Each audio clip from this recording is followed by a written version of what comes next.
SCP-001 Black Adytum Part 6. The Path of the Bone is finally complete, and Ioun and company have made it to Black Adytum, buried under the earth. The agreement between the Sarkic and the Foundation has been increasingly tentative, especially with the Foundation arriving at the site before them to begin digging around. It's then shown that Xenophon's memory of their trip down has been blocked, but it manages to recover the memories with Ioun's help. We'll now finally get to see what occurred down there and what the future holds. Let's continue. We pick things up with Ioun recalling her memories, with all of her memories from her life beginning to jumble together.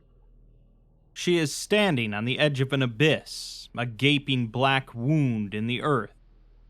This is the locus, what they have been hurtling towards without control or hesitation. She looks to her left, seeing Xenophon's face, and says that there's so much wisdom and care veiled behind steel and titanium. It is a little deception, her little deception. She then recalls 4,500 years ago, in the 9th turning, with Adytum lying before her. 100 stone-carved buildings sitting in a hand-dug quarry, the canals running red with blood. Luvatar is next to her, blood dripping from his soft bearded cheeks, with a wild grin on his face as their people rush down the quarry side, blades and spears raised. He says that they have done it, and they are free. She then says that she is standing outside time, the memories all coming at once in an unstoppable rush. The present is happening before her, and the future soaks into her skin on the fumes of cracking bones. Everything is always happening. Everything has already happened, and everything will happen. Xenophon is looking at her with concern, and it is 3 hours from now, the two kissing. Of course, it doesn't know that, so she smiles and reassures it that she is fine. It accepts that. Its fellows do not trust her, as the other doctors eye her like a dog. There are a dozen masked men with guns following them as they descend into the darkness. The woman with the metal arm, Katsaros, leads the group, and Yeva is bristling at the affront to her dignity and honor. It is then 30 years prior, Yeva sitting in her lap under the shade of the pear tree. There are the countless shards of an ox bone in the valley of her dress. Ioun whispers in her ear and takes her hands, and she follows, the fragments of bone beginning to fit and knit themselves back together, the thousands of meaningless scratches suddenly forming words. Her eyes widen, and her laughter is sweet like grapes, with Ioun giggling as well. Somewhere else, the work begins. She is descending into the pit, and the light from overhead fades with every step until they are bathed in darkness. She does not slow, as she has walked these same steps 1,000 times before, and she will walk them 1,000 times yet. She knows the placement of every nook and chip in every stone step, and she remarks that the things we choose to remember are strange. As the party descends into the staircase, the light from the surface grows dimmer and dimmer, and the noise of the wind fades. The only sounds left are breathing from the assembled researchers and security personnel, as well as Ioun's footsteps. Hussein asks if she knows where they're going, but Xenophon just replies that there is only one direction to go. The faint light finally gives way to pitch black, but Ioun's footsteps do not slow down. Katsaros tells everyone to turn on their lights, bathing the narrow staircase in white light. The stone steps they are walking on have been worn smooth by time and use, but are irregular in size and shape. Ioun is moving down them with practiced ease, and Hussein asks what's wrong with her. Ioun's eyes are glassy, flickering between clear and foggy.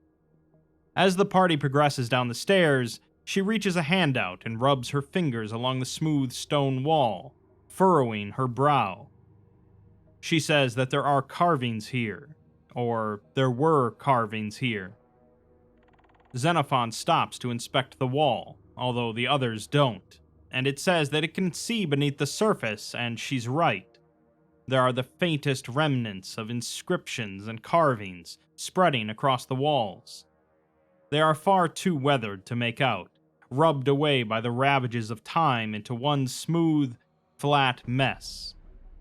Ayun says that these are thousands of memories, thousands of lives, carved by countless artisans sitting on these steps, all lost to time. There is a twinge of awe in her voice as she sees the wall as it was, not as it is now. Xenophon cocks its head and asks what they are. Ayun's fingers trace edges of reliefs that have not been there for centuries, as Hussein says that there's nothing there now and they should continue. The soldiers are similarly disinterested, but Xenophon ignores them, asking Ayun what they are carvings of. She simply replies that they are of everything, and her fingers slide across the walls, tracing heads, bodies, and people, rendered in 2 dimensions. 3,000 years ago, Ayun was here, sitting before a blank wall with Luvatar. The work has only just begun, her people seeking healing from their battles with the last pockets of resistance. They are both busy with their duties to this experiment, but they will take their moments together when they can get them. She raises a finger, skin and sinew and muscle peeling back to reveal a razor-sharp bone. He is smiling while she carves their names into the wall, and she tells him that they will be here forever. Her fingers find no purchase across the smooth stone, as there are no carvings left to identify. This place is already in the past, and in 20 minutes her feet are touching the bottom of the staircase. Yesterday she is spilling blood onto Xenophon's chassis, staining it, her lips against metal, marking it as hers. She is the happiest she has been in centuries. Yeva is fiddling with the shards of bone, brow furrowing with frustration as they refuse to knit. She is watching from across the fire, but she cannot help her. She must learn how to do this on her own. She will thank her one day. They are now landing at the base of the grand staircase, exiting out of a doorway. Ayun hears shocked gasps from the scientists, a gape at the space in which they find themselves, a massive cavern with ceiling high overhead, brick avenues wrapping around the buried stone buildings in this city grave. A great central tower, terraced with the flesh gardens, now bare. She is at the top of the tower, looking down on her city and her people. She is at the base of the tower, looking up at herself, one claw raised in tyranny. Luvatar is next to her, hand on her robed shoulder. They have stolen a city from the masters, he whispers, and they can build something grand here, something great, to outlast them. She looks down at the city spread out like a map before her, her Nälkä walking like ants, and she agrees. This will be the site of something magnificent one day. She is looking around, and there is nothing here but the accursed dead. She hears the sound of rushing water, and the soldiers begin to spread out among the boulevards. The cave is vast, but imperfect, with whole blocks of the city buried under silt and soil. Whole blocks of the city flow with blood as her Nälkä rush forth, slaughtering their slavers. One soldier peers over the edge and calls out. Water still rushes through the underground canals. She is watching from one side of the canal as Nadak descends into the dry gulch, a dozen arms using his knotted rope to make measurements. The old masters were close, he assured her with a toothy smile after seeing her observing. They simply didn't understand the angle of flow well enough. Soon these ducts will work to bring water from the mountainside to the city, as siege will not break them. She is standing at the edge of the wall of Adytum, and she is alone. Over the lip, there is a grand black army with a godling at its head. He does not want to destroy her, but unlike her, he only exists in the past. He is a slave to his veiled future, and he does not want to destroy her, but he will, because the black moon hanging over him has wished him to bring siege on Adytum, and men are only pieces in the games of gods. She turns over her shoulder to tell Nadak he was right, that water continues to flow, that siege will not be the thing to break them. But he is still stuck in the past, holding his knotted rope, and she is already beyond him. She is watching the Foundation's people spread out, boots slamming against the stone bricks of her city streets. She hears a cry, and they move in unison. She will arrive before them, because she is already there. It is Yeva, hand over her mouth, and before her is a crowd, frozen and cowering in terror, cast in solid gray and features smooth to nothing. Ayun is looking at them, families, mothers and fathers and children, the few that remained and did not depart when her clavigars did, terrified as they watch the sky fall on them. 3,000 years ago, she reaches out to graze her finger against the nearest, a child gasping in fear.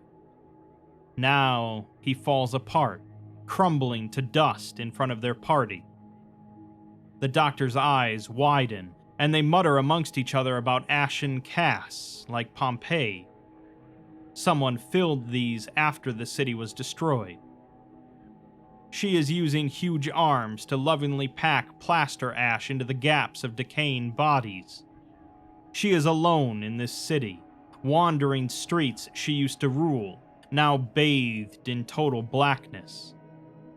2,000 years ago, she passes by the ashen cast of one of her Karcists. She begs and pleads, desperate to know that she did the right thing. Now, the silence is their answer. Yeva's eyes are wide, looking to her for answers, and so are Urok's, right beside her, millennia apart. She does not know which to answer, and so she turns away from both. The party surrounds the cast, with some of the researchers collecting samples, picking away the edges of these forms, and the security personnel watch them. Xenophon says that they should keep moving, and Katsaros agrees, as they have a lot farther to go. Xenophon thinks to itself that that is not why it suggested they keep moving, as the personnel are disturbed and on edge. It is concerned that they will become nervous and do something rash. Ayun is on edge as well, her breath hitching as she avoids making eye contact with anyone. It asks her if she would like to go somewhere else, and she nods, turning down one of the large avenues, away from the casts. It follows, and they walk down the brick-lined street together, with ruins of buildings on either side. Some are nearly complete, with only the odd collapsed wall or sunken roof. Some are completely destroyed, a heap of clay bricks, the only evidence that anything was there. Ayun is leaning into Xenophon as they walk, eyes downcast, and it tries to think of how to distract her. It points at one of the larger ruins, asking her what it is, and a smile dances across her face. She explains that that's the Red Temple for distributing alms and food to the masses.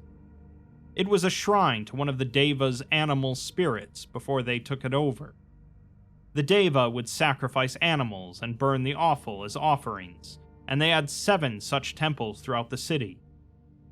Nadak and her hatched a plan, as instead of sacrificing the animals, they would be butchered, and her Karcist would spread the meat amongst those who lived nearby.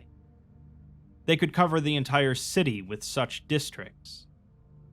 Xenophon calls it an intelligent plan, making sure her people are fed and healthy, and Ayun replies that Nadak was always smarter than she is.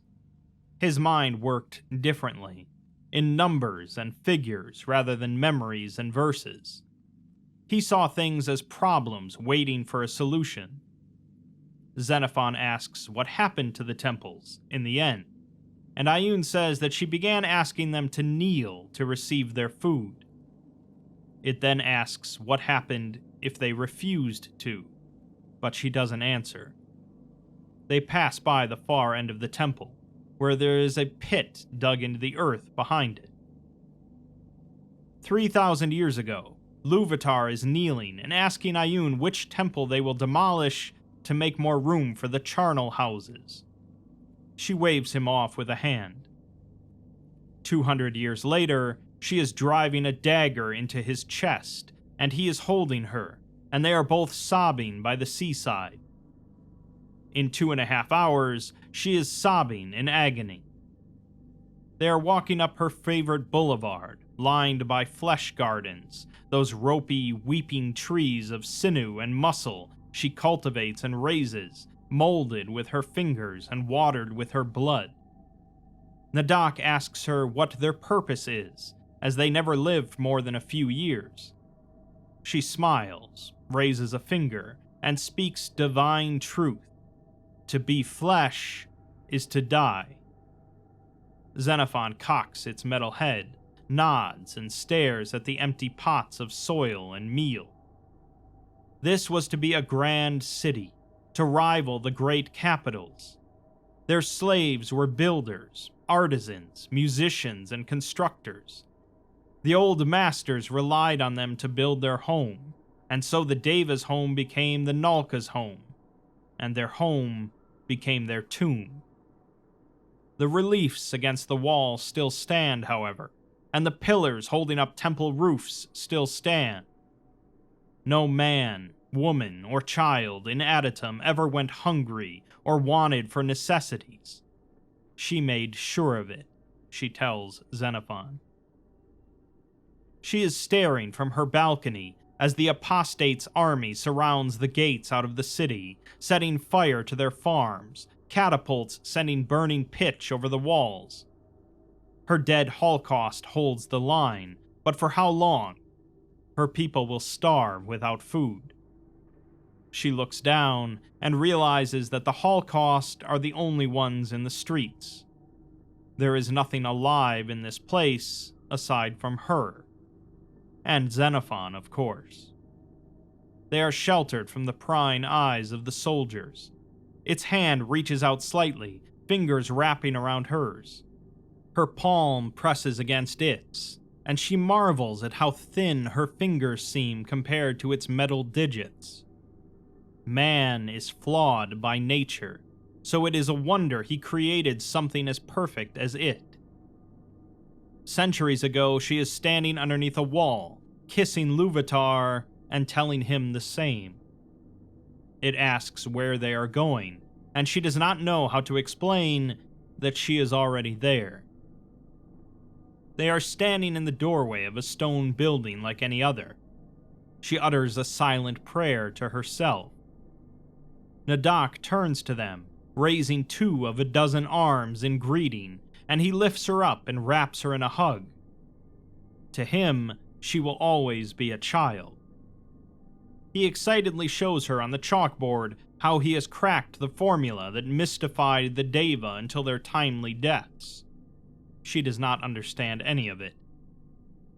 2 months ago, she is sitting by the fire while Xenophon explains how its brain is a model of a mind, little mathematics performing so many computations that it seems like thought.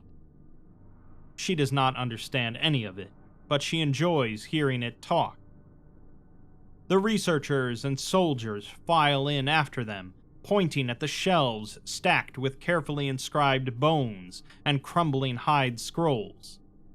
In 2.5 hours, they will be running for their lives. She would tell them, but they can do nothing with the knowledge. Time moves forward, only forward for them. Nadak's excited hands drift across the chalkboards, moving variables into place, canceling sums. Forward, Forward, he explains to her, and the numbers dance across his delighted eyes, but to her they are devoid of all meaning. She asks him why they cannot go back, and he exclaims that you cannot go backwards. She asks what comes at the end then, and he only looks at her in confusion. 8 centuries later, she is watching him bundle his favorite tomes and slip away through a crack in the wall, casting fearful looks over his shoulder as he leaves Adytum behind. In a minute, Xenophon is running its hands across his collection of shattered bone texts.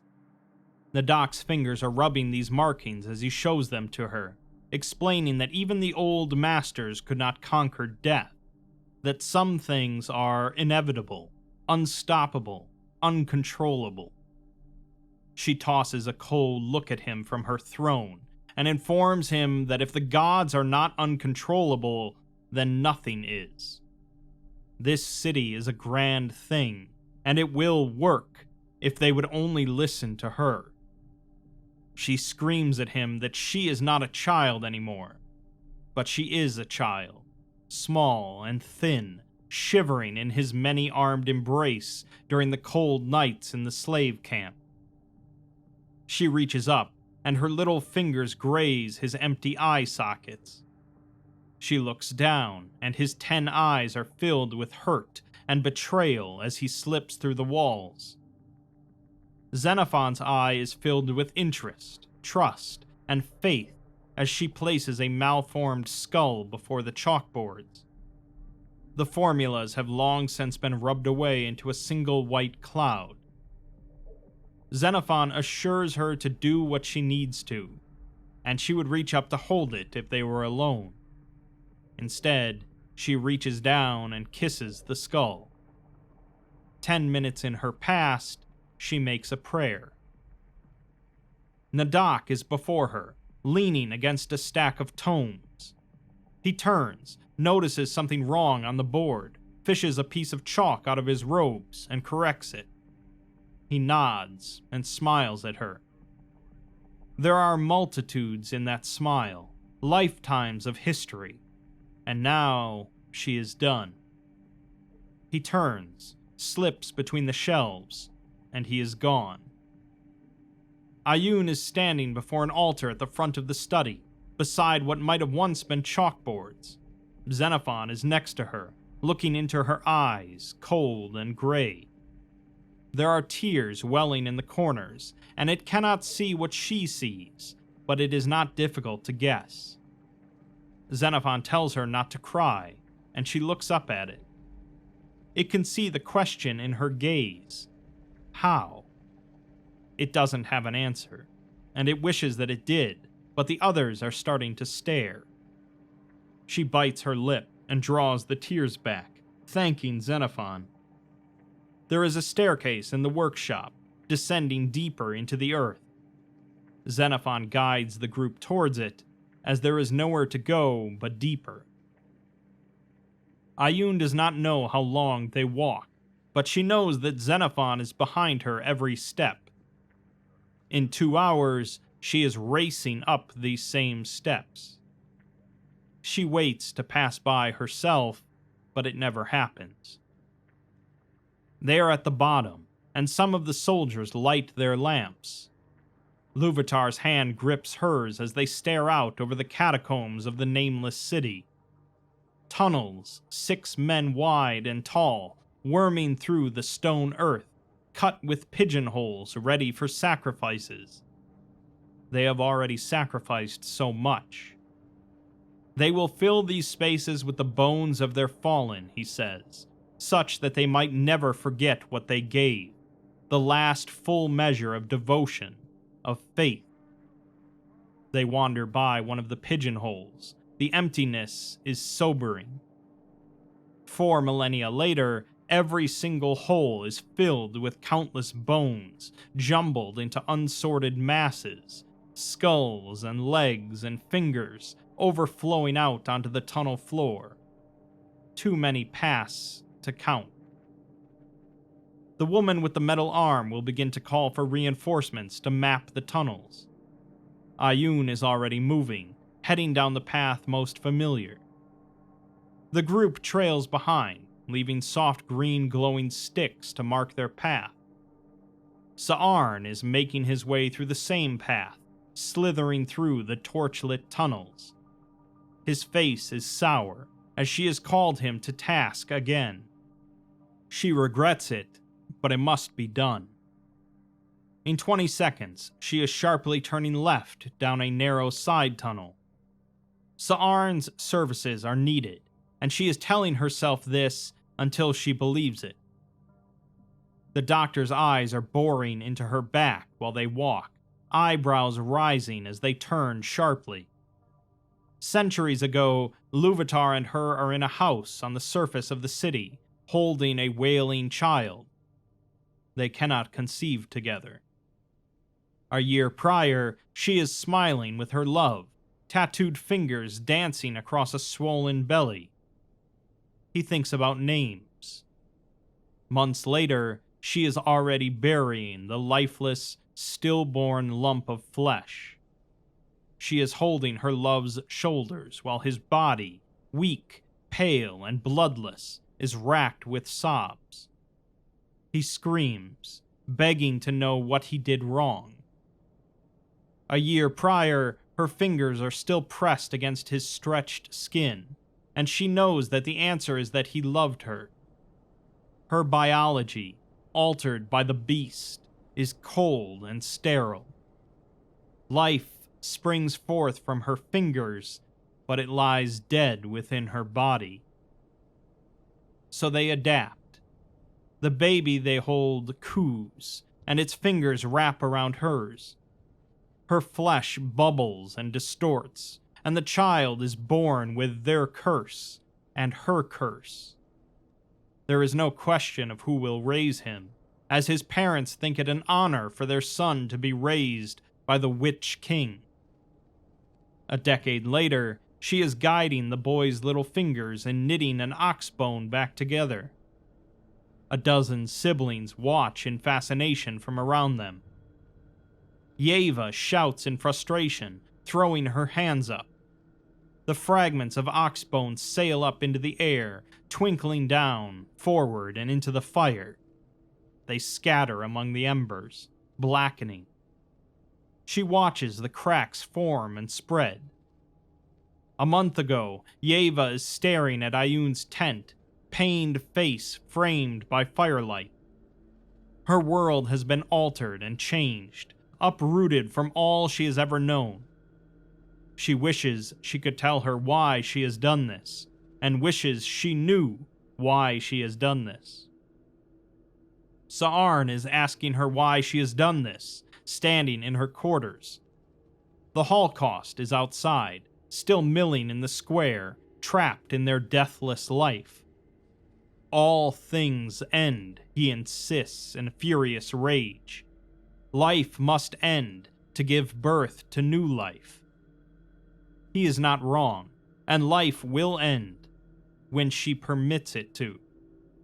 His service to her will end when she permits it to. She turns away, and one of her Karcist steps forward to give the snake child his orders. His slitted gaze bores into her back, but she has already passed him, seeing a mechanite captain die of an asp bite far behind enemy lines. All things have their place. She has seen the bones splitting in the fire, cracks spreading into 10 more cracks, 10 more futures, 10 more futures. Ever forward, countless possibilities multiplying until they crumble into blackened dust. All things end. Centuries before, she is staring up at the stars. They are twinkling and falling in utter chaos. The sky itself is closing up on her. It has not happened yet, but it will. She takes her chances to look at the stars while she still can. She rolls off Xenophon, clutching at its metal frame, pointing out the constellations, the horn, the spear, the pelt, and the hide. She does not want to let it go. She wants to hold it like this in every future, but it does not exist yet, and so she must lie alone. Once, she looked into the maw of a god, and it whispered knowledge that the stars were burning balls of fire the size of this world, lasting for countless turnings. She wonders what kind of truth a fire of that magnitude holds. Unextinguishing, undying. Sa'arn is wandering through the catacombs to her right, as Xenophon and the woman with the metal arm and the doctors walk to her left. It is following her now, and she is following Sa'arn in the past. He takes them down side passages and tight corridors packed with so many bones, Xenophon struggles to move. She is not worried, though, as this place is seared into her memory. They arrive before one of the grave vaults, spaces reserved for a single set of honored bones and sealed in stone. This one is empty, unsealed. He shows her, smiling brightly, that this is where his bones will rest. But she does not want him to die. He has been with her from the beginning. Life itself is under her grasp. Why can the future not be too? The seeds are watered. Somewhere else, she sees his serpentine bones shoved into a ditch and buried under countless snakes. He wanted to rest in the city of his birth. He came to her in her study, asking for release to go to the land by the river he had picked. She peered into the fire and told him what she saw. A grand army falling on him, slaying him, an army riding on Adytum. If he goes free, he dies, so the only way to keep him is to control him. He must remain with her, an instrument of her power. She does not tell him which army is falling on him, and which is riding on Adytum. Centuries later, he is staring with horror at the first of her holocaust as they rise from death. Centuries later, a swarm of the misshapen marching dead are falling on him, cutting him to pieces as the caravan escapes. She is watching atop her horse as he is cut to pieces. She is watching from her swaddling in Luvatar's arms as they escape. He proudly shows her around the grave vault he has chosen. If he is to die here, he says, it will be in a tomb of his choosing. A millennium later, he is bleeding to death in a ditch. She took his farm from him, so she owes him this at least. She hears a hissing, Yeva from behind her, gazing hatefully at Xenophon. Sa'arn on top of her, gazing hatefully at Ioun. They are stopped in an open vault with an empty sarcophagus. Ioun is leaning over it, staring at it as if she expects something to erupt out, or hopes that it does. Xenophon places a hand on her shoulder, and she yanks away and whirls around. It withdraws its hand, but it realizes that she is staring past it, at Yeva. It sees Yeva's eyes widen, and her face contorts with uncertainty and confusion. She does not know what Ioun wants from her, and it doesn't think that she ever did. It then realizes that Ioun is not looking at Yeva, but is staring straight through her. Her lip trembles as she is whispering something under her breath. It leans forward to hear, as she says that he was used as a weapon and as a tool, and he did not ask to be made this way. She asks how she even begins to, but her voice trails off. Xenophon thinks for a moment, before responding with the word, gently. Her gaze shifts to it, and it is not looking at the Ioun it has come to know. It is looking at a scared, unsure child, but it nods regardless, and her gaze slides away from it. She mouths something it cannot make sense of. Ayun looks out at the spirit of Sa'arn halfway across the chamber as he circles it. Her eyes are wide, pleading, but she is silent. Words have failed her with him before, as he needs more. He needs action. A metal hand from her right offers her a snake bone, and she takes it, crushing it in her fist and sprinkling it over the altar. His gaze meets hers again, and he sees something different this time. Those slitted, serpentine eyes soften as he sees where they are and what she is doing. She whispers that she is sorry, and he nods stiffly, scales shifting. His lip trembles, like he means to say something, but he only nods and departs. He is going to his farm, she hopes, as he has earned it. There is a trembling from deep below the earth. It is then and now, and Luvatar stumbles along with Xenophon and the group. A deep, hungry roaring. She is devouring lump after lump of purple-red flesh, blood pouring down her chin and chest and navel, mixing with her tattoos and her scars. Human mixing with the divine. Her tattoos are obscured underneath it, subsumed in the blood. She is one thing. She needs more and more. She is bouncing Yeva on her lap, holding a crippled bird as she sets its wing. She coos at her and the bird, offering to let her hold it. She is trying to distract her from the children running and playing with their hide ball in the field.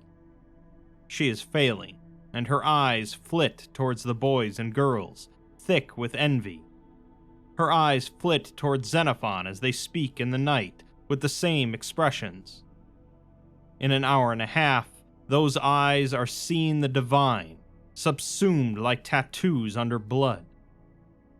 Ayun is staring at the eyes of a corpse, empty with no life, cold and gray and still, just like hers. She is putting her finger on its bare chest, blood from the old god still dribbling down her chin, wailing of the beast echoing around the chamber as she wrenches apart its rib cage and massages its heart back to beating. The gray eyes twitch and focus. This is a perversion, a facsimile of life. She is sitting in her tent, still at home, before they have uprooted their existence. Yeva is beside her, counseling her that Xenophon cannot be trusted.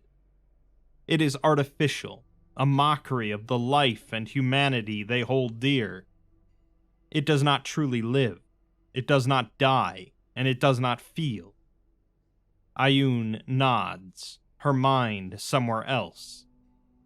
One of the priestesses is casting desperate curses on her as she advances on her, scrabbling backward into the corner of the catacombs. Many ran down here to escape the massacre. They do not understand how deeply she knows this place. Roots fail to burst out of her skin. Her eyes fail to grow red with disease. She cries out that Ayun is not truly alive before Ayun reaches out and her bones crumble to nothingness within her body. Her corpse sags. Luvatar sags in her arms, blood bubbling out of the wound they both look down on in disbelief. For a moment, the haze in her mind that has torn her apart for centuries clears, and all she feels is animal agony and regret. But then he is gone, already thrown into the future, and she is curling into his body while they devour each other under the stars. She does not want this to end. She looks up at the stars. They last forever. Her hand grips Xenophon's metal one while the grave fires warm them. The stars have shifted, blinked away. She reaches up to point out the constellations to it, and find they are no longer there. They have crumbled away, leaving only dark ashes. 10 minutes ago, the doctor is whispering something to his soldiers behind them. Xenophon seems worried as it follows her, informing her that they are very deep, It asks if it would be wise to go up, but she shakes her head. They cannot. In an hour, they are already at the bottom. The catacombs are growing less maintained now, bones scattering among the floor. The people began to fear descending, leaving her free to wander these ossuaries alone. She knows the name of every fallen soldier interred here. She whispers them to herself as she passes. She notices Xenophon repeating the words as it inspects the cubbyholes. Uruk walks with her, her huge size barely fitting in these tunnels, her head bowed. She will have to set out again soon, as the Mechanites and Deva push on their borders. Ayun whispers the names to her as they pass, and she repeats them. She has always struggled with memory, but she lays her trust in Ayun to get the names right. She lays all her trust in her. 4 millennia ago, she is letting Uruk lift her up in gigantic palms, offering her arms. Her wide eyes are unsure, concerned, but Ayun assures her, and her teeth bite down, taking her entire left arm off. The stump hangs there, bone jutting out where it snapped. The muscles spasm and blood pours. Then the bone extends, the blood congeals into new muscle, the sinew springs forth and the skin grows, bringing her tattoos with it. In 5 seconds, she is fine again. Uruk is looking down at her, eyes the size of Ayun's head. For once, they are not beaded with tears.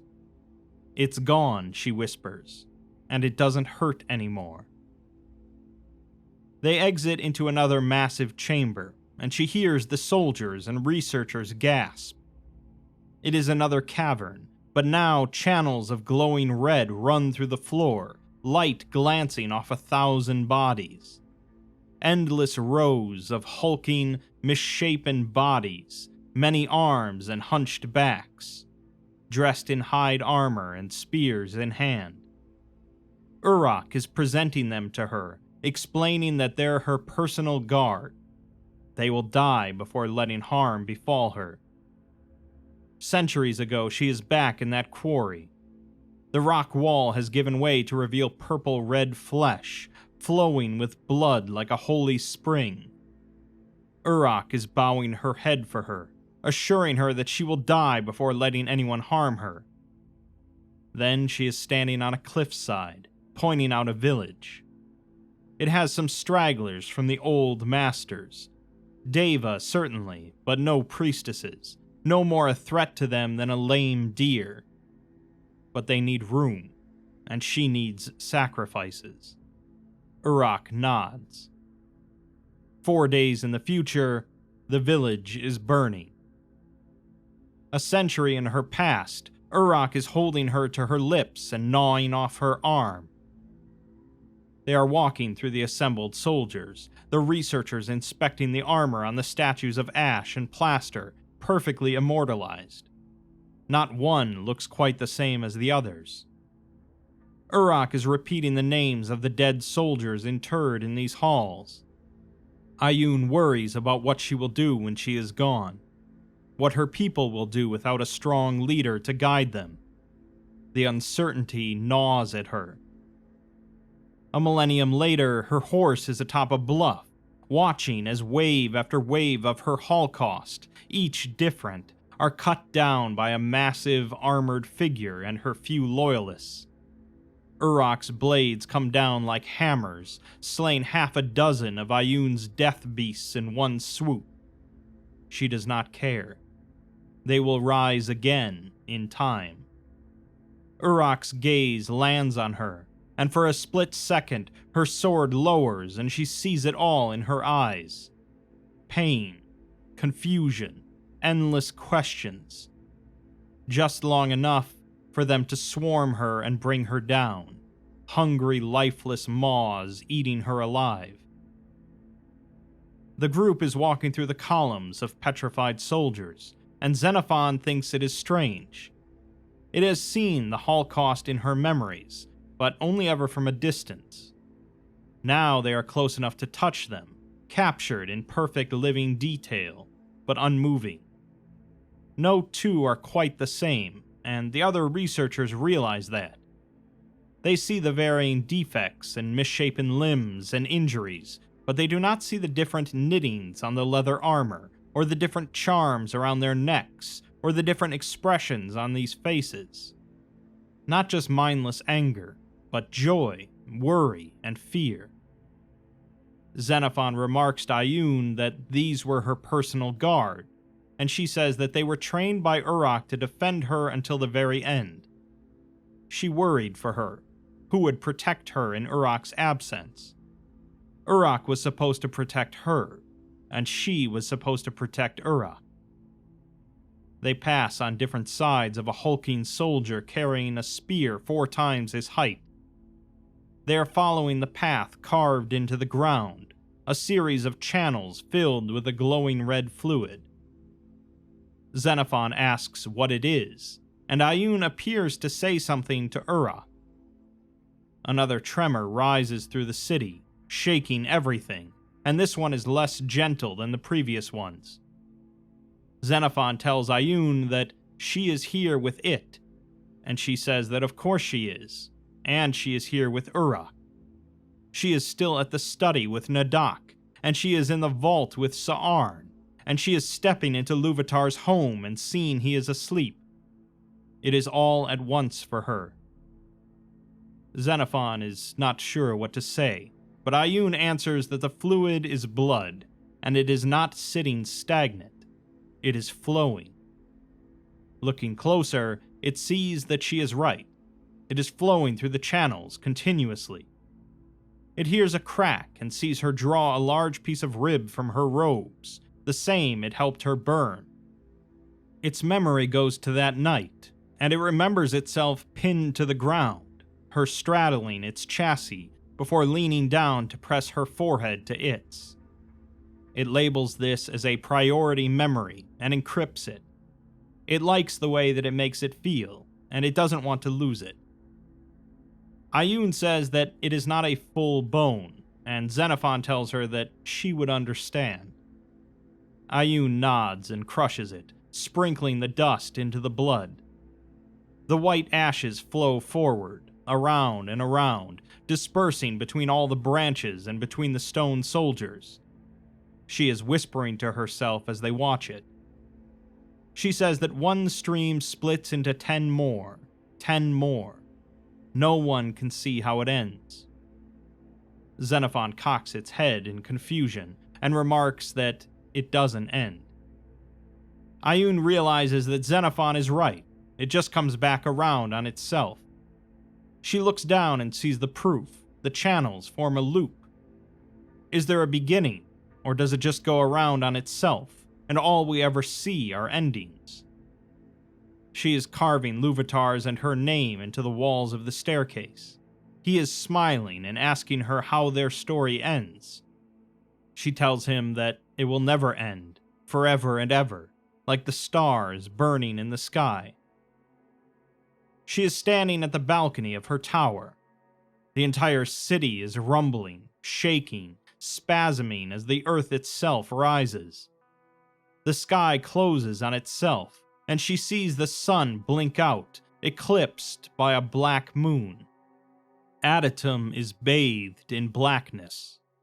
The last of the bone dust sprinkles into the bloodstream and circulates through the chamber. She hears a thumping and looks up.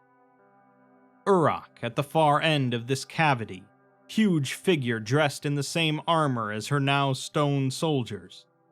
She nods at Ioun and smiles, and then she too is gone.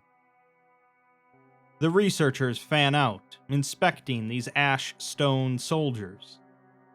Centuries ago, she is raising them from the dead, watching corpses stumble to their feet and gaze lifelessly at her. She cannot bring herself to order them to go after her Karcist. Something inside her, something she thought long suppressed, stops her.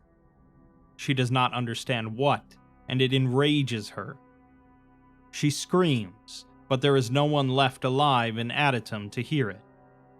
Only her and the dead, and she is as alone as she has ever been. In a shadowed corner of the cavern, metal fingers graze hers, and she realizes that Xenophon is beside her. It is beside her when she is playing games with the children, inquisitive little eyes fascinated by its construction. Her eyes tracing the contours of these metal plates.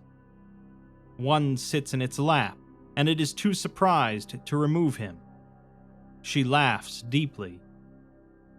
4 millennia ago, one of their children is tugging the hem of Luvatar's robe, and he laughs and raises them into the air. They have raised so many children into Karcist.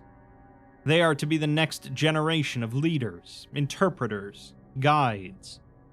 She knows she should trust them, as they raised them, but try as she might, she cannot place her faith in them. She has seen them as children. She has seen their mistakes, flaws, failings. She knows which ones are impulsive, meek, too smart for their own good, and not smart enough. She cannot separate this from her view of them. Yeva pouts at her while she admonishes her. The result of her latest experiment lies between them, a sparrow she molded with a third clawed wing. It fell from the air and snapped its neck. She insists that she just wanted to see what would happen, and Ioun raises her voice at her. It is dead now, and death is not reversible. These are the powers they play with. She shrinks under her rage, but Ioun can see she does not understand. If death is so powerful, how has her teacher cheated it for so long? 20 years later, she is sitting before the steel, while Yeva leads her first prayer, singing coming from deep in her lungs. She looks to Ioun for approval, and all she can see is the bird between them, twitching in the embrace of death. Yeva is looking around now, shocked at the state of the Ash Holocaust. These are not the noble, proud soldiers she has read Ioun preaching about. These are casts of gaps, icons of lifeless monstrosities dragged back from holy death. These are the consequences of her actions. She looks to Ioun, eyes wide and confused. She is as inscrutable to her as she has ever been. The Foundation doctor orders them to continue. The gaunt ash-gray faces of 1,000 of her men disturb him, and he feels outnumbered. 2 nights ago, something takes root inside his head. The woman with the metal arm nods at Xenophon. 2 days ago, she is given the order to protect them. They are all automatons, slaves acting on the whims of masters they cannot see. She cringes away from the lash of the whip as it strikes the slave next to her. A harsh order from the slave master. In 3 years, she is pressing her fingers to his terrified face and kissing his forehead while his blood boils inside his body. He never realizes who she is. They are diving deeper into the tunnels now, far past where the rest of the Nälkä dared to tread, into the labyrinthine intestines of this city thing. The tunnels here are narrow, unfinished, the bones load-bearing, forming great pillars that keep the ceiling from caving in. They crunch under their footsteps, and the stench of death is omnipresent. Her feet move by themselves, as she has walked this path so many times alone. She is leaning on the balcony of her tower alongside Luvatar.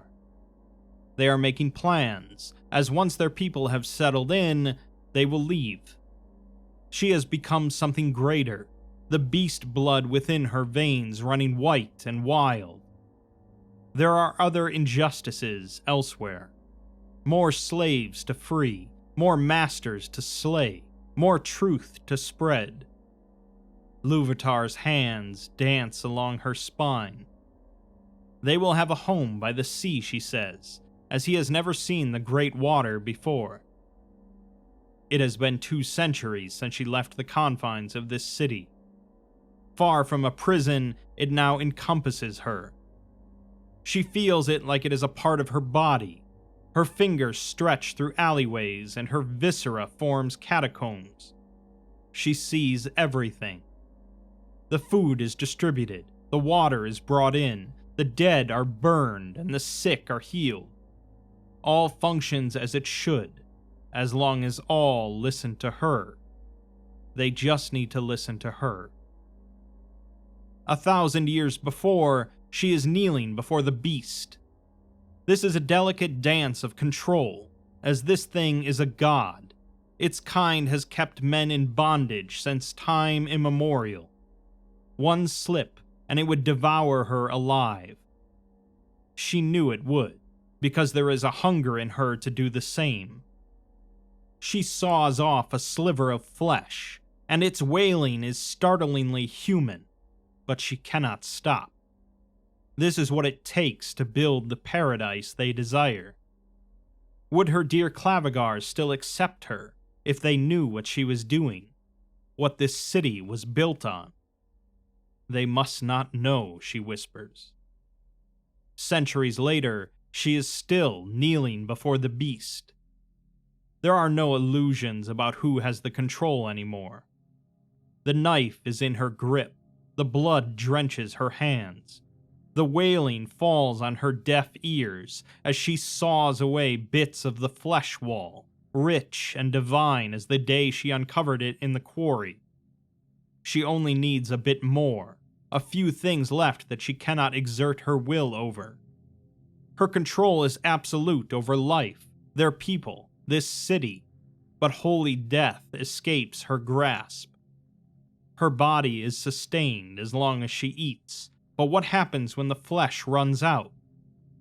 She only needs enough to allow the ritual, and then all will be well. She is hungry. So hungry. The ritual is done, and she is waking up, swaddled in Nadok's robes. She is waking up before the beast, alone, utterly alone. Something has been ripped out of her. There is a sickening, violent abscess in her chest. Her skin burns on her body. What has she done? And where has the seed gone? She is stumbling to her feet, crawling up the stairs. 10 minutes in her future, she is watching with disbelieving eyes as her Clavigars, her Nälkä, leave her in a vast drove, torches riding away in the night over the city walls. Sarkic, those who walk away. She screams, but it means nothing, and no one hears it. Months ago, she is stabbing her knife into the beast, demanding it spill its secrets of divinity. The beast blood in her veins is powerful, but not powerful enough. She needs control, and the ability to shape the world to her will. She needs the power to make them listen to her. She needs to be a god. The thought, strangely, does not disturb her anymore. It wails the truth, that she must die to be reborn, that she must excise her humanity to overcome it. Months later, she is sucking in breaths as she drags herself through these bone-laden tunnels. She looks down at herself, streaking a trail of red as she claws forward. Xenophon's foot falls where her head was, will be. The bone crunches underneath. She is going to die. The thought echoes in her brain as she crawls. Luvatar says to her in confusion that she is going to die. She is talking about the future, what Adytum and the Nälkä will do millennia from now. He does not understand. She has no intention of leaving this city's fate up to any god except for herself. In 5 years, he is already sneaking into the chamber of the beast, snatching the babe she has cut out of her chest.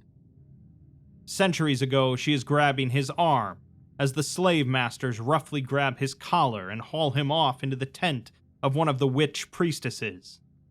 She is watching him get dragged off, and she is powerless to stop them. The weakness burns hot. In the night, in this quarry, she swears an oath to the only god she recognizes, herself. She will never leave her fate up to any master again. Her love stares at her strangely. Decades ago, she is kissing him, and he is wrapping himself into her embrace. She never wants to let him go. Now he is embracing her, hands wrapping around her bloodied robes. His torch lies abandoned on the stone ground, casting flickering light into the chamber of the beast, door lying open behind her. He came to fetch her for something. He is holding her as if trying to drag her back from something, and they do not speak. They have never needed to speak, really. They speak over a lunch. She does not need food anymore, but he asked to speak. Anyone else interrupting her unholy work would have earned her wrath, but she cannot deny her love, so they speak. They speak as they watch the sun rise and Adytum comes to life. He tells her he loves her, and always will. It is last night, and she is on top of Xenophon, grinding flesh against metal, and it is saying words she has heard before. She is holding Luvatar as he sobs. Tomorrow she is burying the lump of dead flesh, but now she is staring at it in quiet confusion.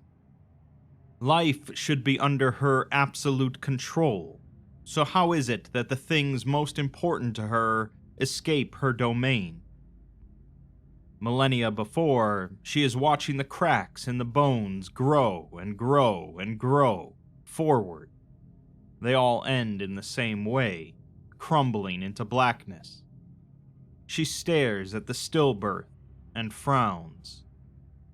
A decade ago, Yeva pleads with her to do the last rites for the latest dead. Ioun forbids it, as she is not ready. She demands to know when she will be ready, but Ioun does not answer. In 10 minutes, Ioun is sobbing in agony, doubled over and kneeling. Luvatar and her are looking over the nameless city, its future utterly unwritten. Luvatar and her are looking down at Adytum, the paradise they are building with blood that is not her own. She is looking down at Black Adytum, scorched by her sins, utterly alone. In her past, she is preaching to her Nälkä that this place will be different, that they will build something new, something without gods or kings. In her future, she is preaching to a dead city that she is their god and their king, while siege engines batter the walls. She is whispering that her control is absolute, even as the city begins to sink and the sky closes over her head. A century later, deep in the dark underground, there is no one left to lie to, not even herself. A metal hand lands on her shoulder, and she stops. 2 minutes ago, she stops before a small, unassuming doorway. Right now, she realizes she has stopped, and the soldier's eyes are boring into her. She looks to Xenophon, and in its metal gaze, she sees trust. She steps forward. Xenophon notes to itself that there is nothing in this place, just a corner of the catacombs like any other. There are no significant carvings, artifacts, or points of archaeological interest, not even any remains. But somehow, it understands that this place is unspeakably important to her. It turns and sees her, standing in the doorway and staring inside, her lip trembling. 4,000 years ago, she is stepping into this doorway. It is bare and empty, no doubt meant to hold the graves of a powerful family. A hand wraps around her own, and Luvatar looks at her. This will be their home, he announces. Decades later, She is stepping into this warm space, lit by fire. Blankets are draped around all the surfaces, and the children race between her legs, eager for their father. There is meat hanging above the fire, flesh roasting. Luvatar is leaning against the wall, asleep, a smile playing on his lips. There is war on the surface. There is a fell god below. But here, this is pure and innocent. She is finally home, but there is nothing here. The blankets have withered away to nothing. The fire is dark ashes and soot. There are no strings of herbs hanging from the ceiling, and no laughter echoing about the stone walls. No one is waiting for her with a smile. This place is cold and dead. She crumples to the floor, body racked by sobs. This is not how it was supposed to go, not how it was meant to end. She did not mean for this to happen. She did not mean for any of this to happen. She looks backwards, towards that scene, stepping into her warm home. She reaches out for it, but it turns to dust and slips through her fingers. She is not there. She only thinks she is. That life is lost, cracking into 1,000 pieces and crumbling into scorched bone. She is sobbing and cursing the only god she knows, herself. Nadak is holding her, drawing the equations on the chalkboard, telling her that she cannot go backward, only forward. Sa'arn is pleading with her in her throne room, telling her that all things end. Uruk is staring at her from across the battlefield, wide eyes demanding an answer as to why. She has been a slave, bloodied and bruised, working to the bone in the quarries of the old masters, utterly helpless to the whims of other men. She has been a king, lauded and honored, leading her people into a new tomorrow, beholden to no one but the gods. She has been a healer, praised and blessed, reaching into the maw of a fell god and stealing the secrets of life. Nothing beyond her powers save for death. She has been a deathbringer, reviled and cursed, raising her holocaust from the dead and unleashing them against her enemies. No one left to tell her no. She has been a heretic, tortured and martyred, subverting the teachings of gods and men. Throat cut and hanged from a tree, no soul to aid her except her dearest clavigars. She has been a god, worshipped and obeyed, her gaze stretching out across all existence. Everything under her control, except those most dear to her. Forward, forward, until it all ends, crumbling into black dust. She is standing on the hill, staring up at the stars as they twinkle and smear and change in night sky, pinpricks of light blinking out one by one. Nadak explains to her that even the fire of stars dies eventually. Hurtling forward in time, she barely hears him. Yeva stalks out in frustration as she watches the oxbone fragments burn in the flames. Ayun is watching all her futures collapse, the cracks retreating, drawing back to one point, back to the here and now. There is no past, there is no future, there is only now, her kneeling on the floor, sobbing alone. Luvatar is here, leaning against the wall, smile playing on his lips. Her eyes widen as he says that she cannot control everything. He gets to his feet, stretching, no older than when they met. Life cannot be corralled in and trained. Life just happens. But it'll end, she says. He steps forward, reaches a hand out, and kisses both her cheeks. He says that he knows, with a smile, and then he too is gone. Everything is silent. Soldiers are staring at her. She realizes with a start where she is, here and now, next to Xenophon. She looks backward. the past is inscribed bones, memories that have already happened and will never happen again. She looks forward. The future is clean bone. She is in the now. Xenophon is holding her, in defiance of what the doctor and the soldiers and everyone else will think. There is no place and no time else she would rather be. She wipes the tears off her face and smiles. She is ready to go now. They wander off, out of this dead place. This was her home once. She smiles fondly at the memory instead of falling into it, but that is the past. Now, it holds nothing for her. She can hear the doctor whispering to the soldiers and the clicking of guns. They do not trust either of them. Another thing that unites them. She can feel it, still, moving below this tomb city in the deep vault, but it does not scare her anymore. It has no power over her, and she will face her fate. They wander deeper, deeper, ever deeper on the same path her feet have traced 10,000 times through winding ossuaries and charnel houses, bones crushed to dust underneath her feet. The trembling is closer and closer. She is sagging, leaning against Xenophon for support. After 4,000 years, she is exhausted, but there is still work to be done. Xenophon says her name, and she looks up to see two great stone doors lying before them.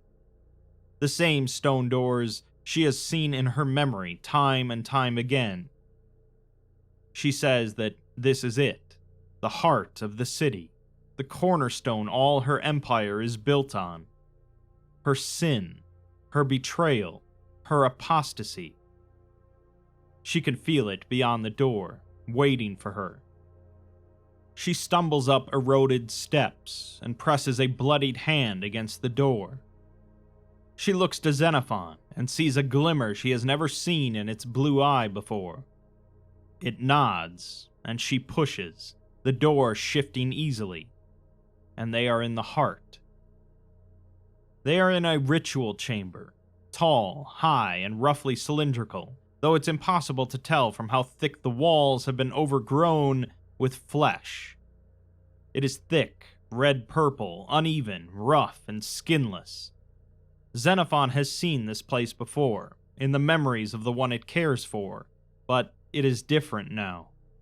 The flesh is sickly, run through with black tendrils and sores oozing ugly pus.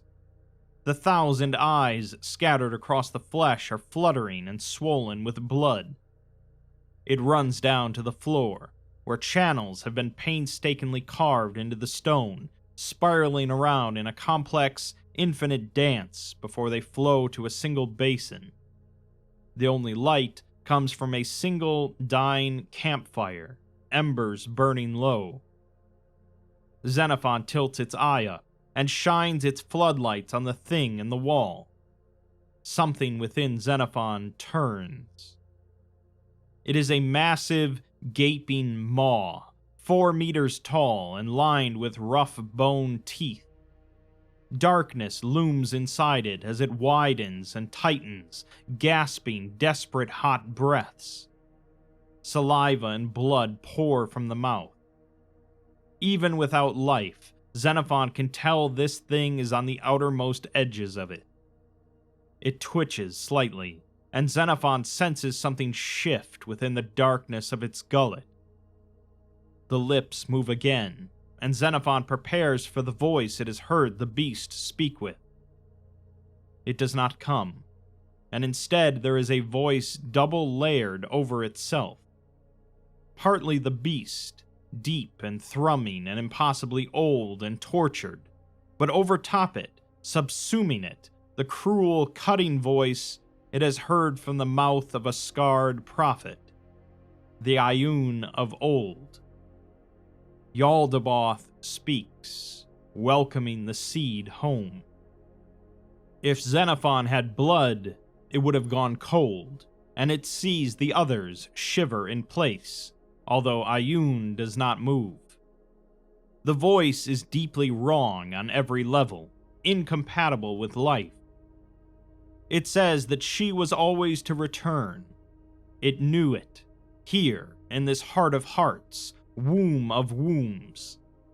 It burned the bones and read the futures, and all the cracks led here. It has waited and has been hungry, so hungry. It gurgles, and blood bubbles in the corner of its mouth. It takes Xenophon a moment to realize that it is laughing. It says that finally its rogue organ arrives. Xenophon looks to Ioun in confusion, and her face is as impassive as its is. Xenophon thought that this thing was exploited and taken advantage of. Then it hears the strangled, booming cries underneath that voice, and once again, something dark and implacable shifts inside Yaldabaoth's maw, drawing itself out. The Ioun of old is crawling, clinging to life by sharpened teeth, dragging himself forward with bloodied stumps of fingers. He will not die here. He will lay his eyes on the great water. He screams as a bone catches in his open wound, shredding his flesh further. There is no one left to hear it. Far above, he can hear the engines of war. This city is a part of him, and he can feel his walls breaking, toppling under the pressure. He feels the vast, dead holocaust swarming on the streets as this great tomb begins to sink down, soil and peat and mud and earth falling in great heaps onto them. He can feel the terrifying, unfamiliar sensation of something far older and more terrible than himself hanging over him. He thought himself a god, life and death bent to his whim. But even here, he can feel the warping of the black moon hanging over this city. This is a true god. The shaded godling raises his hand up before his army, and through hundreds of lengths of dirt and stone, Ioun's eyes meet his. There is only world weariness in those eyes. And still his city continues to sink, the sun blotted out by this dark occlusion, the tendrils of light wrapping around the god he has come to hate. In the cracking of the bones, Ioun can see the black stars tomorrow. The seeds of apostasy are in his heart. His mind and soul has been forged on the battlefield. He is a god-slayer, a death-bringer, and he has seen the carnage his patron demands of him. He will not stop now. He will kill Ioun, and then he will march on his master to kill it too. Neither of them knows this, of course. They are cursed to live only in the present, in the now, and now he will kill him. Ioun drags himself up these stone steps and across the channels cut into the floor. His fresh blood mixes with the stale ichor as the dying voices of a god greet him with trepidation. They are both dying, he gasps. This city will be Ioun's tomb as well as its, if they do nothing. He reaches up, tattooed hands gripping the teeth, using the last of his strength to force them apart. He draws his knife from inside his belt loop.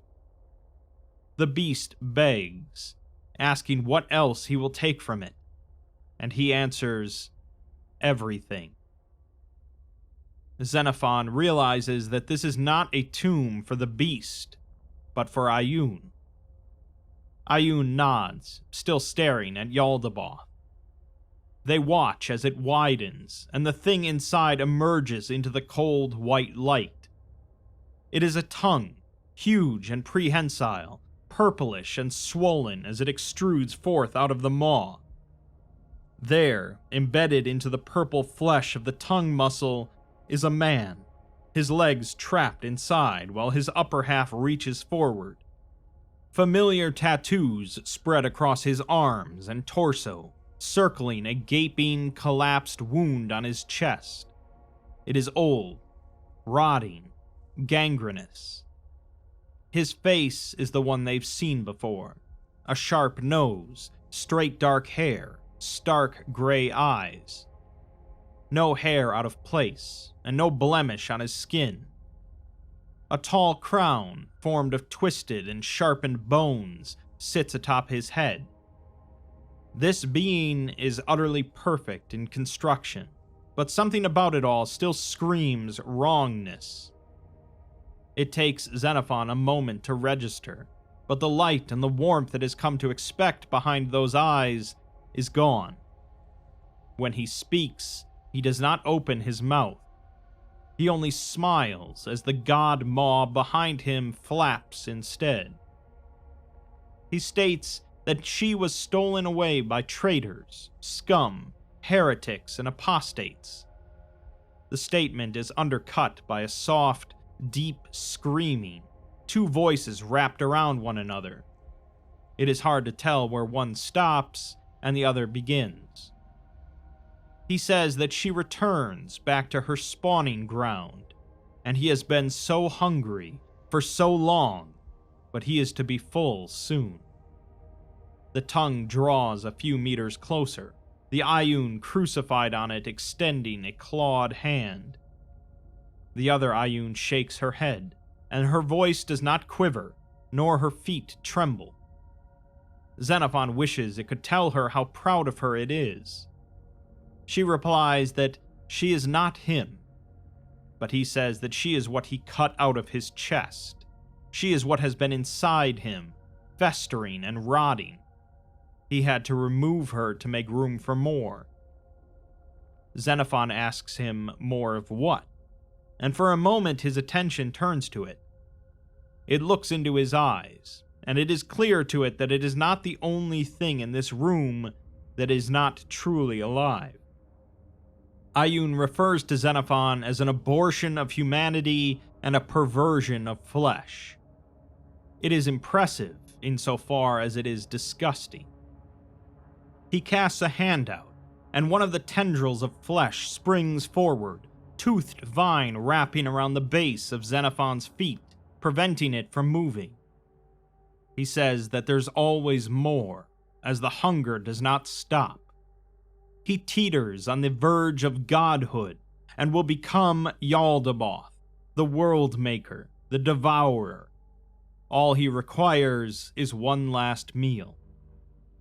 The soldiers shout, raising their guns and firing wildly into the wall of flesh.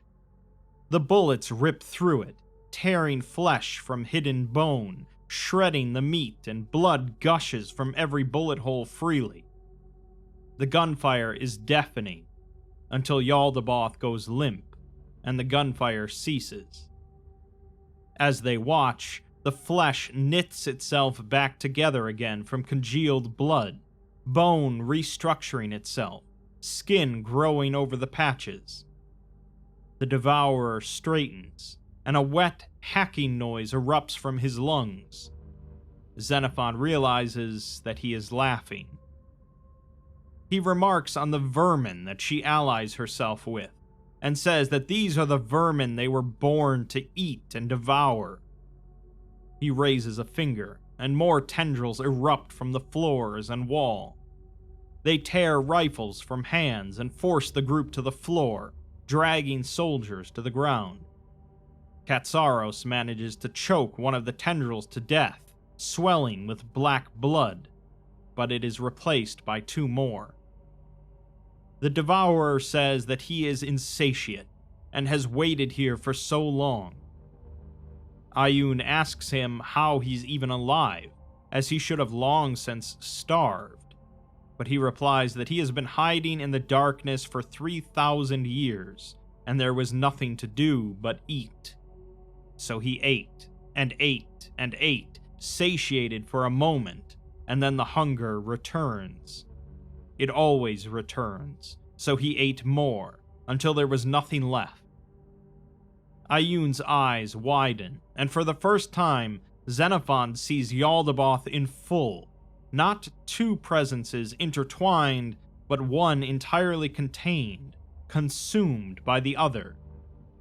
This Ayun is not inside the devourer. The devourer is his mouth. He has eaten the entire old beast, flesh, bone, tooth, blood, and all.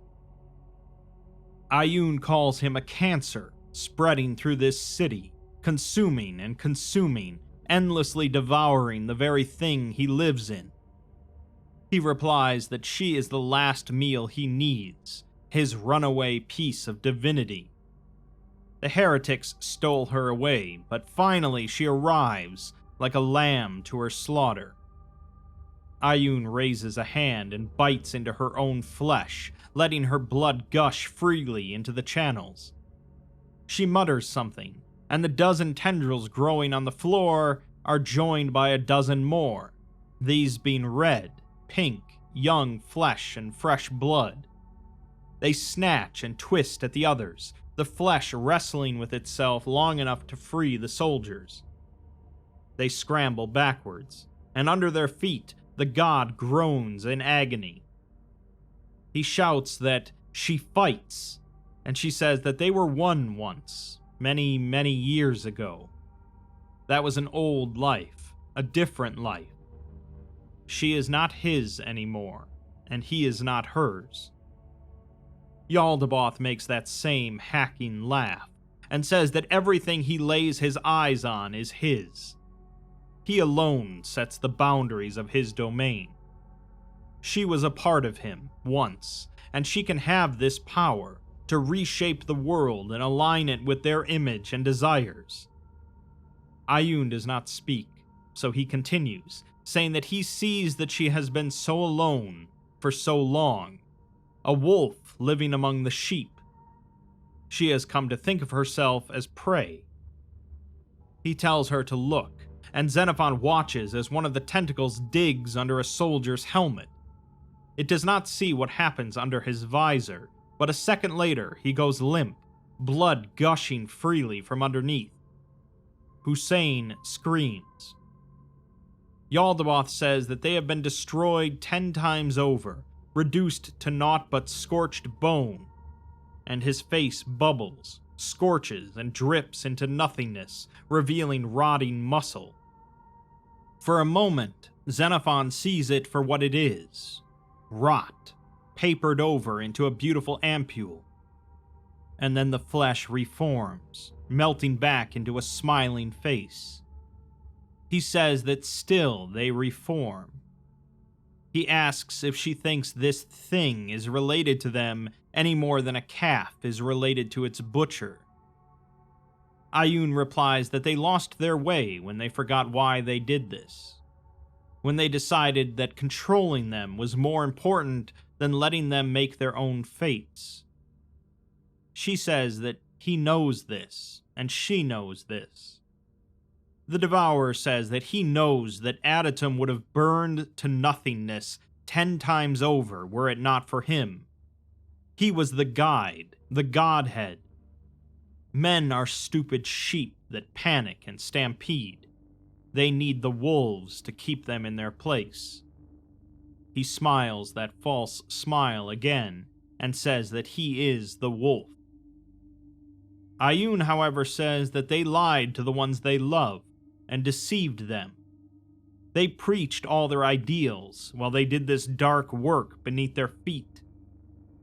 Yaldabaoth says that they were weak and they didn't have the strength to do what needed to be done.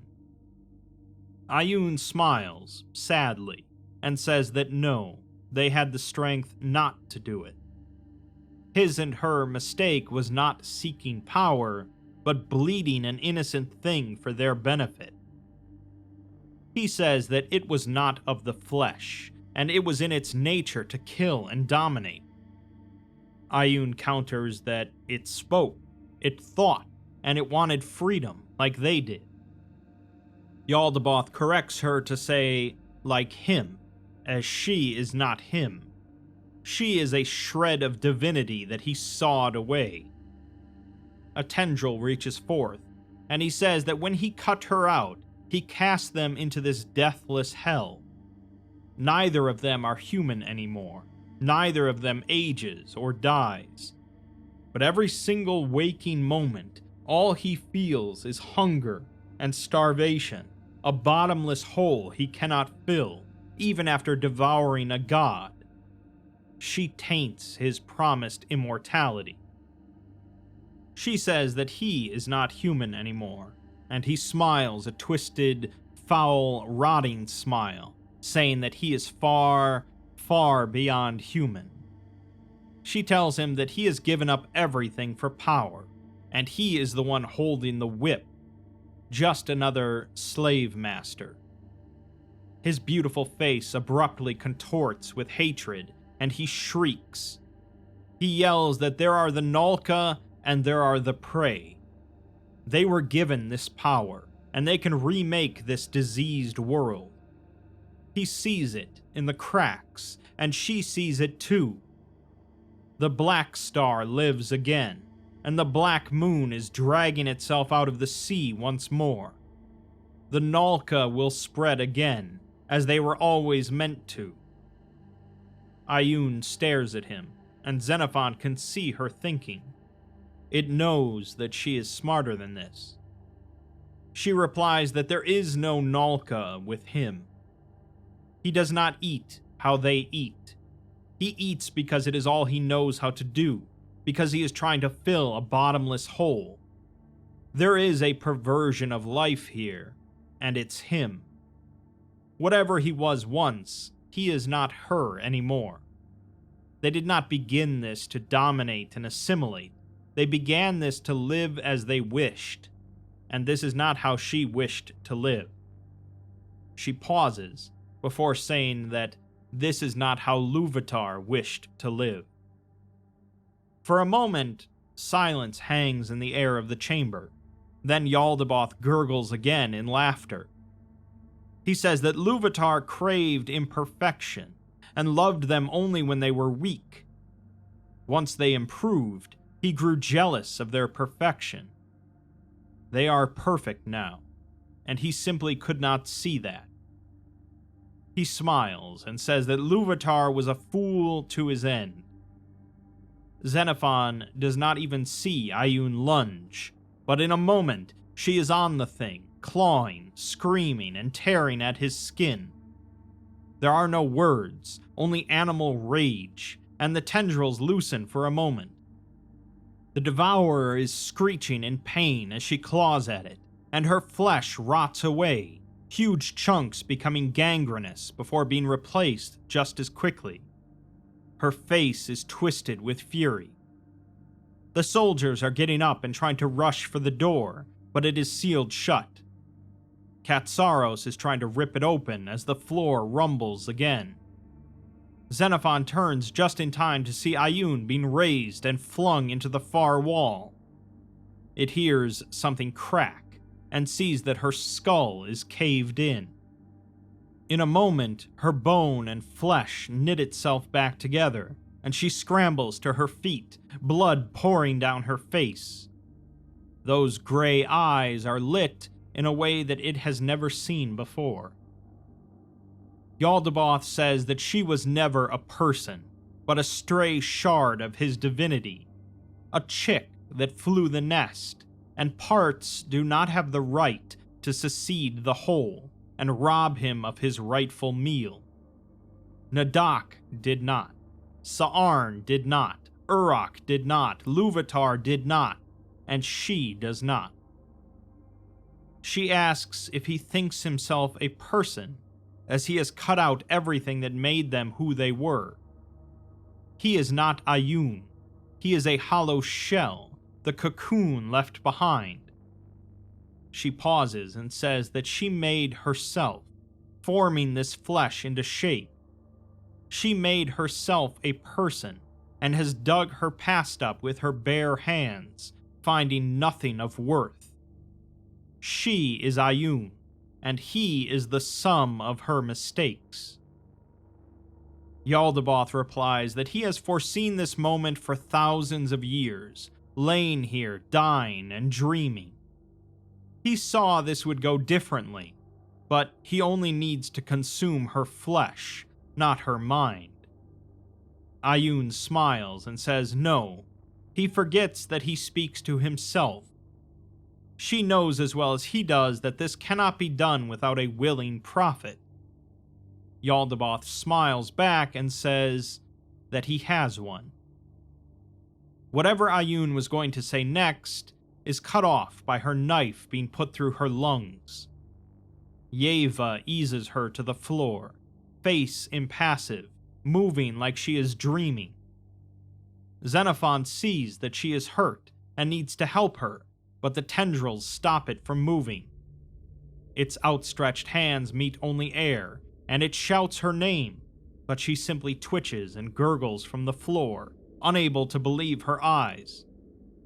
Yeva slowly walks forward, ignoring the screams behind her, ignoring the rotten blood pooling around her snake feet, and approaches the maw. Yaldabaoth gurgles in pleasure as she approaches, and says that this one has seen it, the weakness of humanity, the myriad failures of her mother. This one has felt the hunger he feels. Ioun's face contorts with pain, and she tries to drag herself up, but a tendril slaps her back down. Yeva draws closer to the devourer, and it widens in preparation. The rumbling is growing louder, and somewhere Xenophon can feel something shifting. Yaldabaoth says that this one knows the purpose of flesh, to consume and grow. They are a superior people, and their blessings are not gifted from the gods.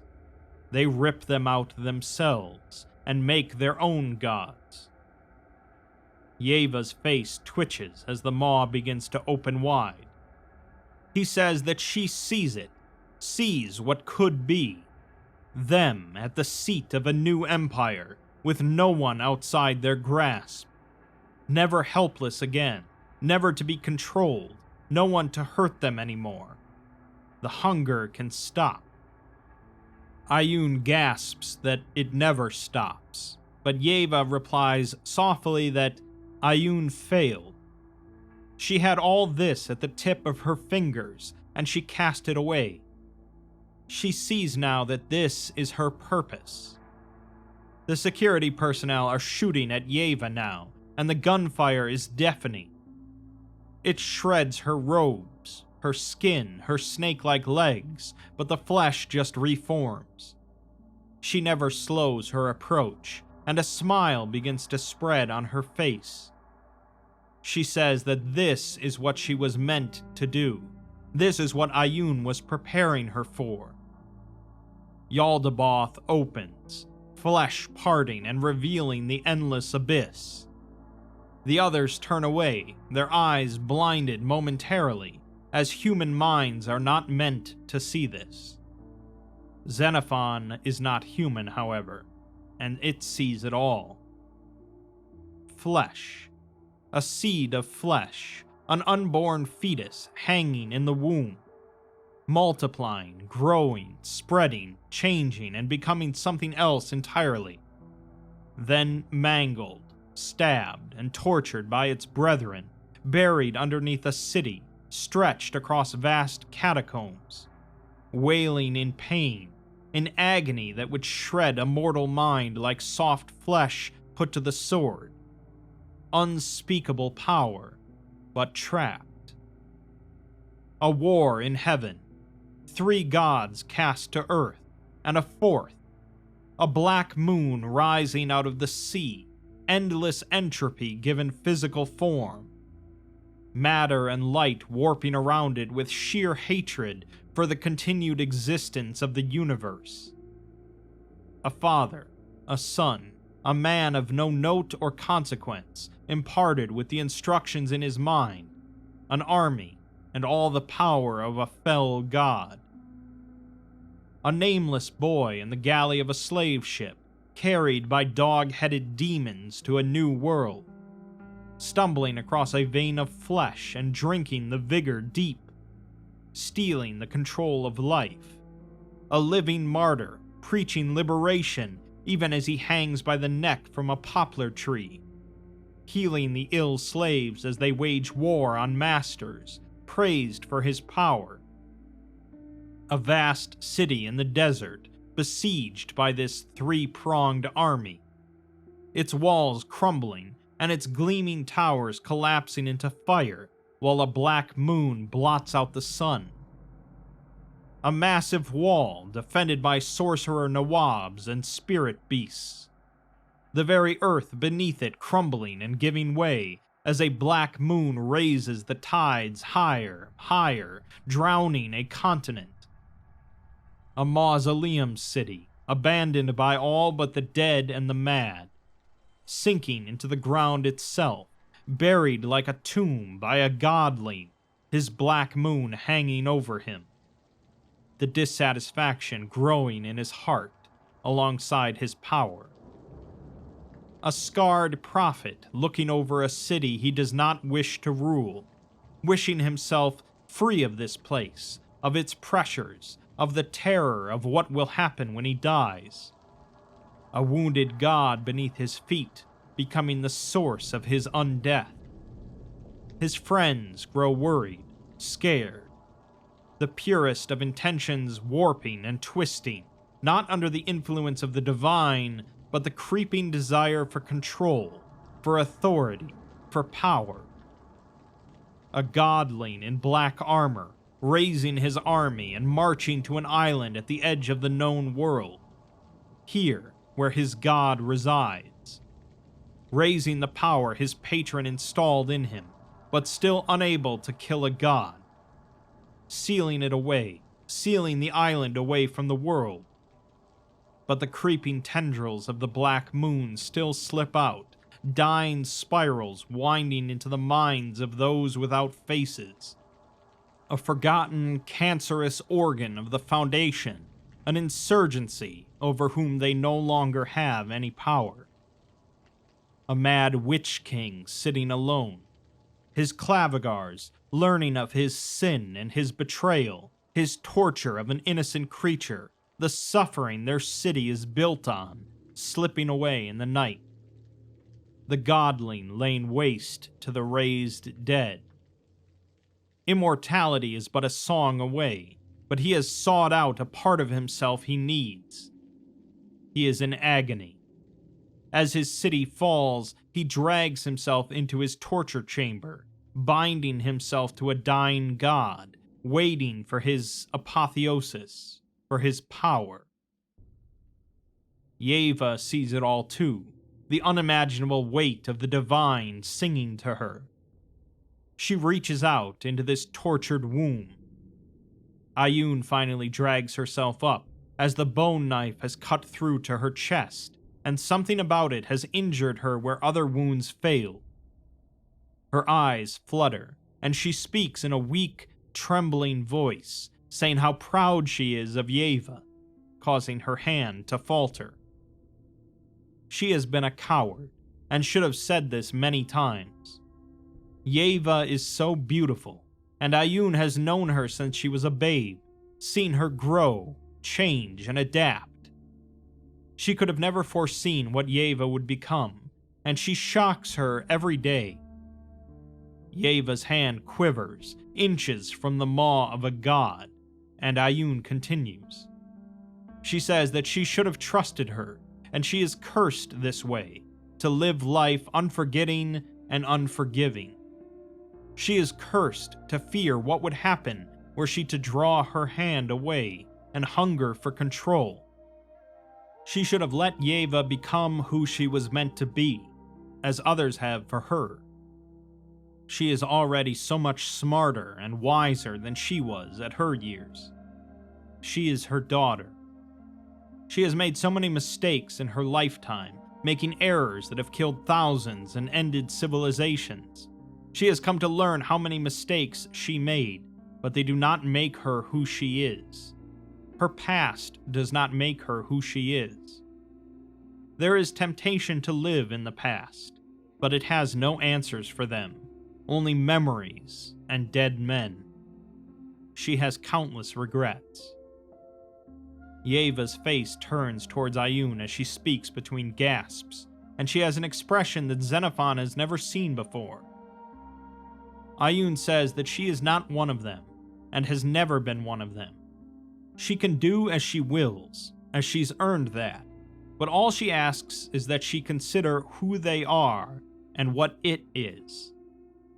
She is her beloved child, Yeva, but she is also Hatak, who lived with his wife and tended to his crops and had a son who he would die for. She is Puik, who died far too young but enjoyed the time he spent as part of them. She is Joik, who is only glad that her children were not alive to see her like this.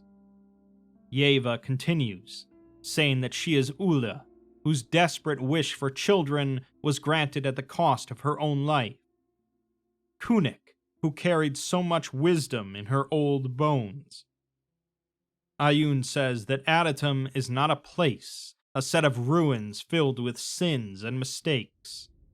They carry Adatum with them, and she carries Adatum with her. She asks Yeva why she consumes them, as she struggles to hold herself up as the tendrils push her back down. Yeva, speaking uncharacteristically soft like a child, says it's because they make her who she is, and because she loves them. Blood drips from Ayun's mouth, and she tells her to ask Yaldabaoth why it eats. The haze is gone from Yeva's eyes, now clouded with uncertainty, and she looks back into the endless well, asking him why. Yaldabaoth responds that it eats because all those beneath them are made to be devoured. Yeva's face contorts with sudden understanding, then disgust, then rage. She raises the bone knife and stabs at the heart of a god. There is a deafening wailing, and then Xenophon sees her, thrown backward into the far wall with a snap. She slumps and does not move again. Ayun screams as the floor begins to rumble, and the devourer is writhing and screeching in agony. The whole chamber shakes, and Xenophon knows that the rest of Adatum is shaking with it. The rocks begin to fall from high overhead, crashing down and barely missing a few bodies. One strikes the door, and the stone crumbles.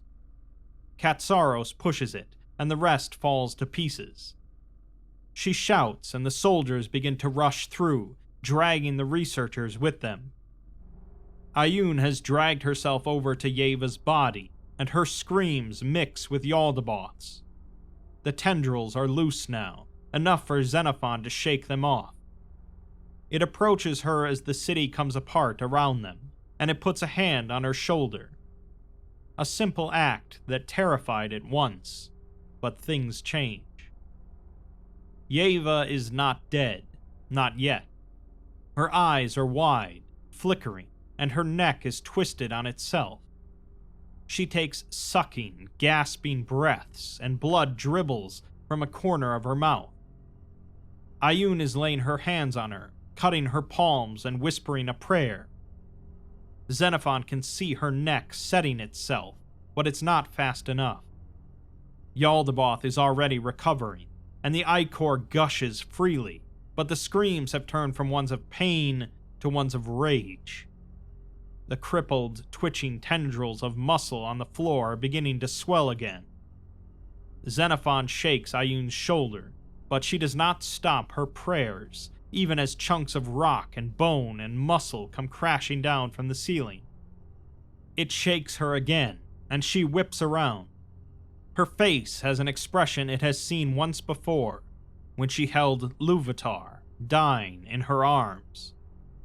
She says that she will not leave her, and it can see that she is not lying. She will not leave her daughter, even if it kills her and buries her here with this abortive half-god. Xenophon does not want her to die. It doesn't want either of them to die, and they cannot help being human. It is not, however, and it does not fear death. It tells Ayun to take her, and her eyes widen as it forces her to her feet, lifting Yeva's crumpled body carefully. It shoves her into Ayun's arms, as she is stronger than she looks, and it has come to appreciate that about her. Ayun says that this is her fate. she has to do this, but Xenophon replies that they make their own fate. It asks if she wants to die, but she says no, not anymore, and she doesn't want it to die. Xenophon says that it is not alive, and it does not die. Ioun tries to argue, but Xenophon says that she is weak and cannot hold it back. She has given up enough of herself already. Ioun stares at it, and it can see that her body has been through incredible agony and pain. It doesn't understand why it is only now that her gray eyes are welling with tears. Xenophon says that she gave it a life, and to let it return the favor.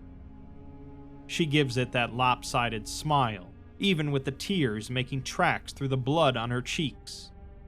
It takes an image of the sight, as it would like to keep that with it. She says that she was about to say the same, and it replies that it wishes they had more time together. She agrees. The tendrils are rising up again, and they are out of time. They were already out of time, and it should have pushed her away minutes ago. This is irrational, but it still waits for her to lean forward, standing on the tips of her toes, and press her lips against its shell, leaving a bloody imprint. And then it wraps its hand around her neck and throws her backward, as gently as it can, through the doorway before the rockfall above it collapses, blocking her off. It cannot see her and cannot hear her. She is gone. Standing there, it learns what loss feels like. The devourer is in pain, but the rage has overpowered it. It is looking at Xenophon now, hateful and condescending. This is not Ioun, not in any way that matters. It says that it has reduced legions of automata to shattered golden metal, but Xenophon asks it if it is like them, speaking slowly to buy time for the others to get away. It pauses for a moment, just like Xenophon does when it ponders something. It says that no, as those were the Eastern machines' creations with no mind of their own. They were just wind-up mechanisms, marching forward, but it is different. Xenophon asks how, and Yaldabaoth says that it can see it in it, and it has felt it, felt the hunger for more and more power and knowledge, hunger that cannot be extinguished, hunger that drives it. Xenophon agrees, for more knowledge, but not for more power. Yaldabaoth says that it's more than that, a hunger to feel as they feel, to desire as they desire, to know them completely. Xenophon feels a twinge of surprise and of camaraderie. This thing understands, and Xenophon agrees. Yaldabaoth says that it understands that it is not human, and it sees them as it does, rutting, half-formed animals that reach towards impossible desires. Xenophon replies that this is what defines them. They try to be greater than they are. It can feel the heat in its chest, the hunger that Ioun talked about. Yaldabaoth says that they fail, but Xenophon replies that there is nobility in their failings. It and Yaldabaoth have not had to struggle to make themselves. It looks out at them and it wants them to succeed, to become something greater than what they are. Yaldabaoth asks why, and Xenophon cocks its head, saying that it does not know. It focuses on the picture in its mind of Ioun, smiling and crying. Yaldabaoth tells it that it is as flawed as any human, a mimicry of a mind. It bids it goodbye, calling it an automaton, and the tendrils rise up. Xenophon replies that its name is Xenophon, and also bids it goodbye. The last thought it has is that it finally made a mistake, forgetting to tell Ioun something important. And then, as the tendrils wrap around its metal frame, the excess heat from the reactor in its torso rises far past safe levels, and everything turns white. Adytum drags Yeva along, feet bleeding, back through the catacombs. She digs through her memory while Yeva gasps in her arms. She is trying to keep her alive along with herself, the burning wound in her chest sapping her energy. Her thoughts are buzzing and racing. This place is collapsing, the walls caving in on themselves. Lifetimes on lifetimes being buried once more. She will not be trapped here again. He died for her, and he may not call it that, but she has seen enough death to know what it is. She will make it mean something, and will make it worth something. Adatum, the city she built, the city she destroyed, falls apart as her bloody feet carry her up the staircase as the temples and towers collapse, returning to the dust they were carved from. There's sunlight overhead, and she slips out, falling onto the grass. Yeva rolls ahead of her, and she sees the moon overhead in the dark sky. She looks up in terror for a split second, but no, this moon is silver and glowing. The soldiers are swarming, shouting orders, and she hears deafening noises as a dozen trucks roll down the hills. Helicopters approach from the distance, as they were prepared for this. She hears scattered words exchanged over static. She is not prepared for when the hole into Adytum bursts upward with a torrent of white-hot flame. It sears her skin as quickly as she heals it again, and she shoves Yeva further away. The inferno rises high into the air, forced upward by the pipe. It casts an orange burning glow over this valley, and Adytum stares into the fire. She sees no future, only herself. She hears a click to her left, and she turns. Hussein is standing over Yeva, holding a gun, but at once it is not Hussein. His face twists, contorts, swirls into nothingness. A mask falling off, a painting being ripped to shreds. Underneath, there is someone, something else entirely. The absence of name, of identity, a hole where a person should be. And all that lies inside is a shifting shadow of something dark and impossibly old. The thing squeezes the trigger, and Yeva's body slumps. The creature then turns and aims at Adytum, and she sees down the barrel of his gun, a perfect dark circle, a little black moon. She raises her hand and lets out a strangled cry before she hears the gunshot. The thing's head bursts into a bouquet of red, flesh popping and blood spraying outward. Its gun drops and its body crumples.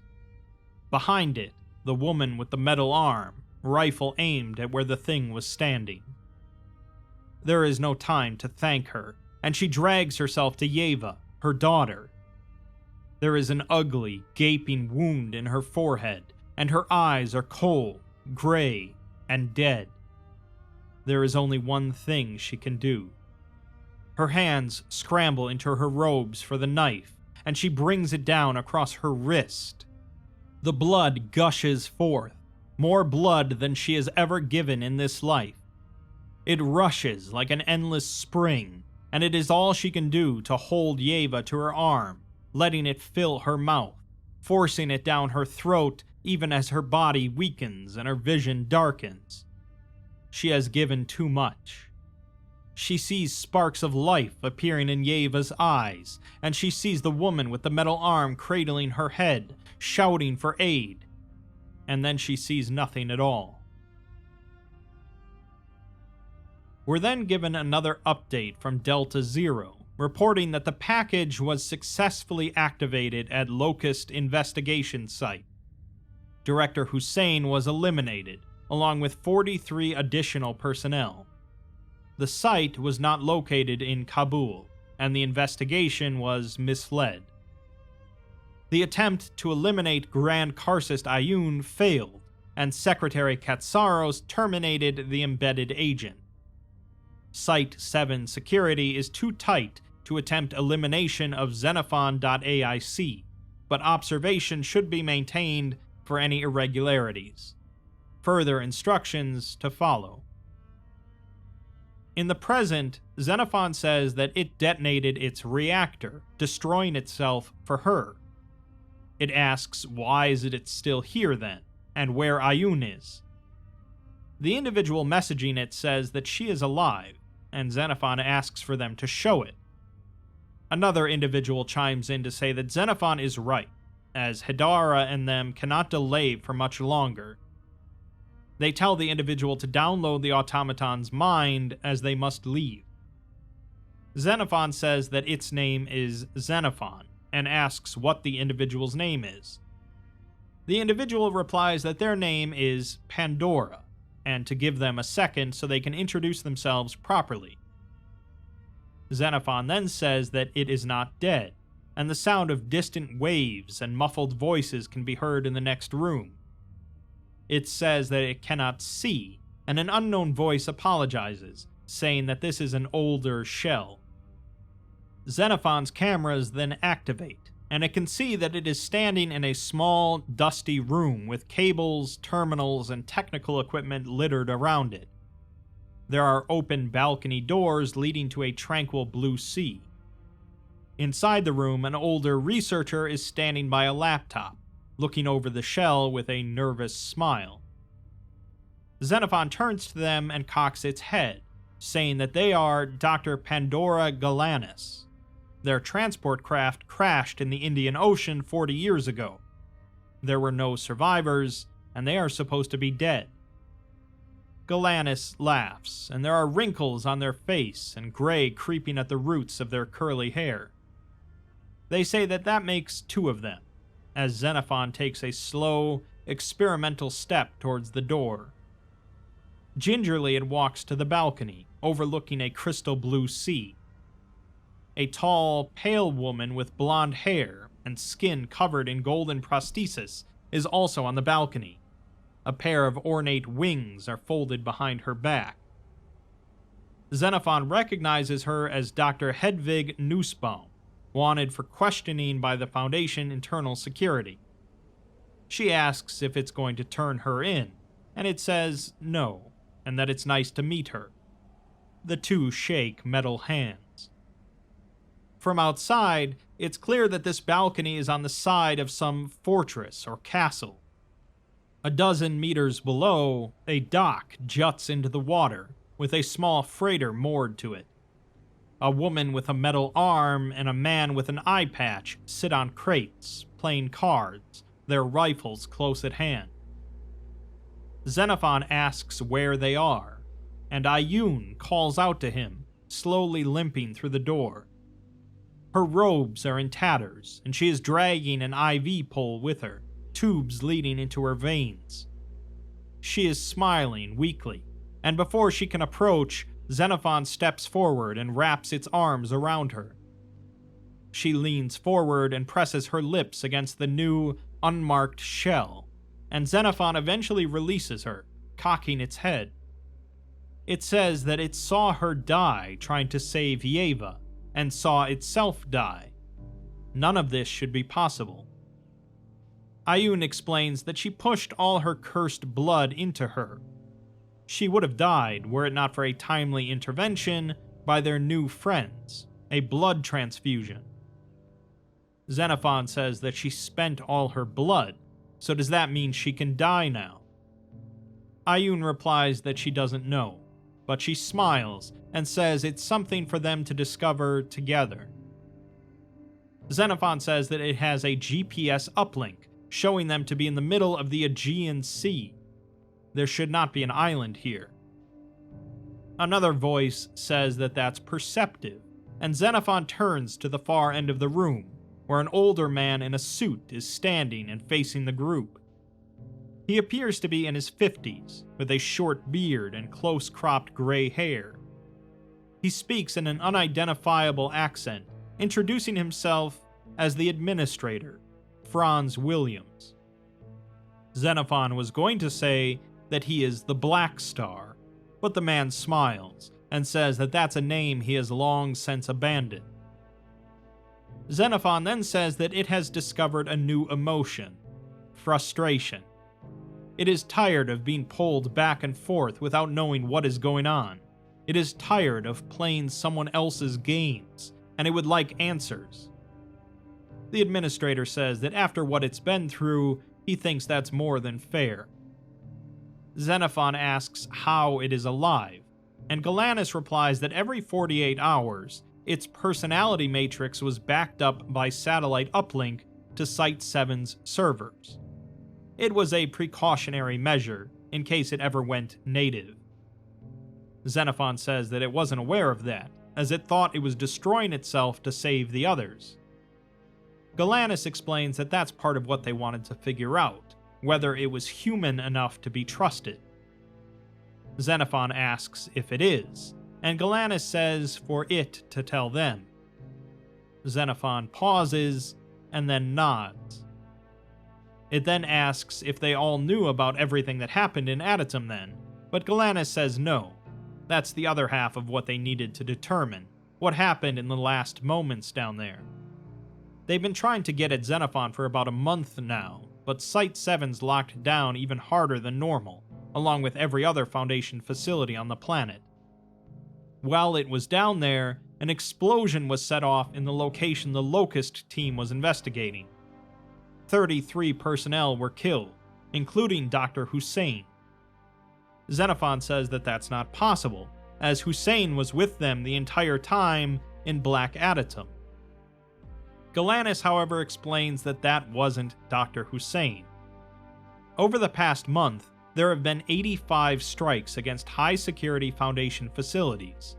16 directors have been killed, at least 100 personnel, before the communication blackout orders came down. Critical operations sabotaged, and high-value anomalies stolen, all of it done with insider knowledge and training, all of it performed by Foundation personnel whose bodies they found later having been dead for days. Their identities were stolen. Katsaros tells Xenophon that they're at war, with an enemy that they can't see and allies they can't trust. Delta Wave, the insurgency. From their fractured understanding, they're a rogue cell of the Foundation intended for deniable operations started in the early 20th century to extract secrets of weaponized memetics from occupied Europe. They were decommissioned after World War II and secretly re-established by 0511, shortly after the Amani Ram incident, for control over his enemies, allies, and the Foundation at large.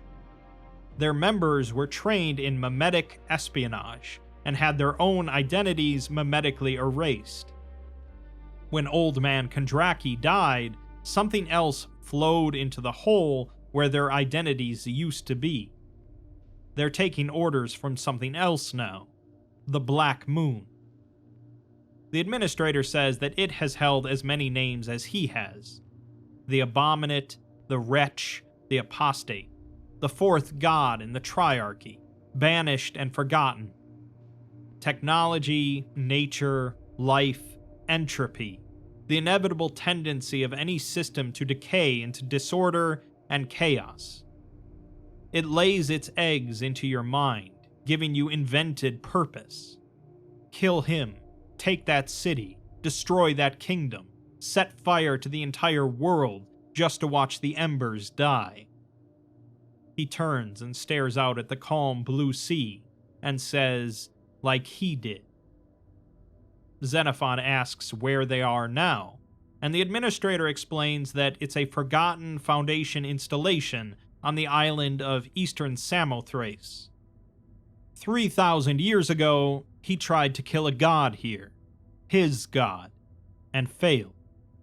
His only recourse was to bury the island he trapped it on, burn all the divine power it pushed on him, and erase this place from humanity's collective memory.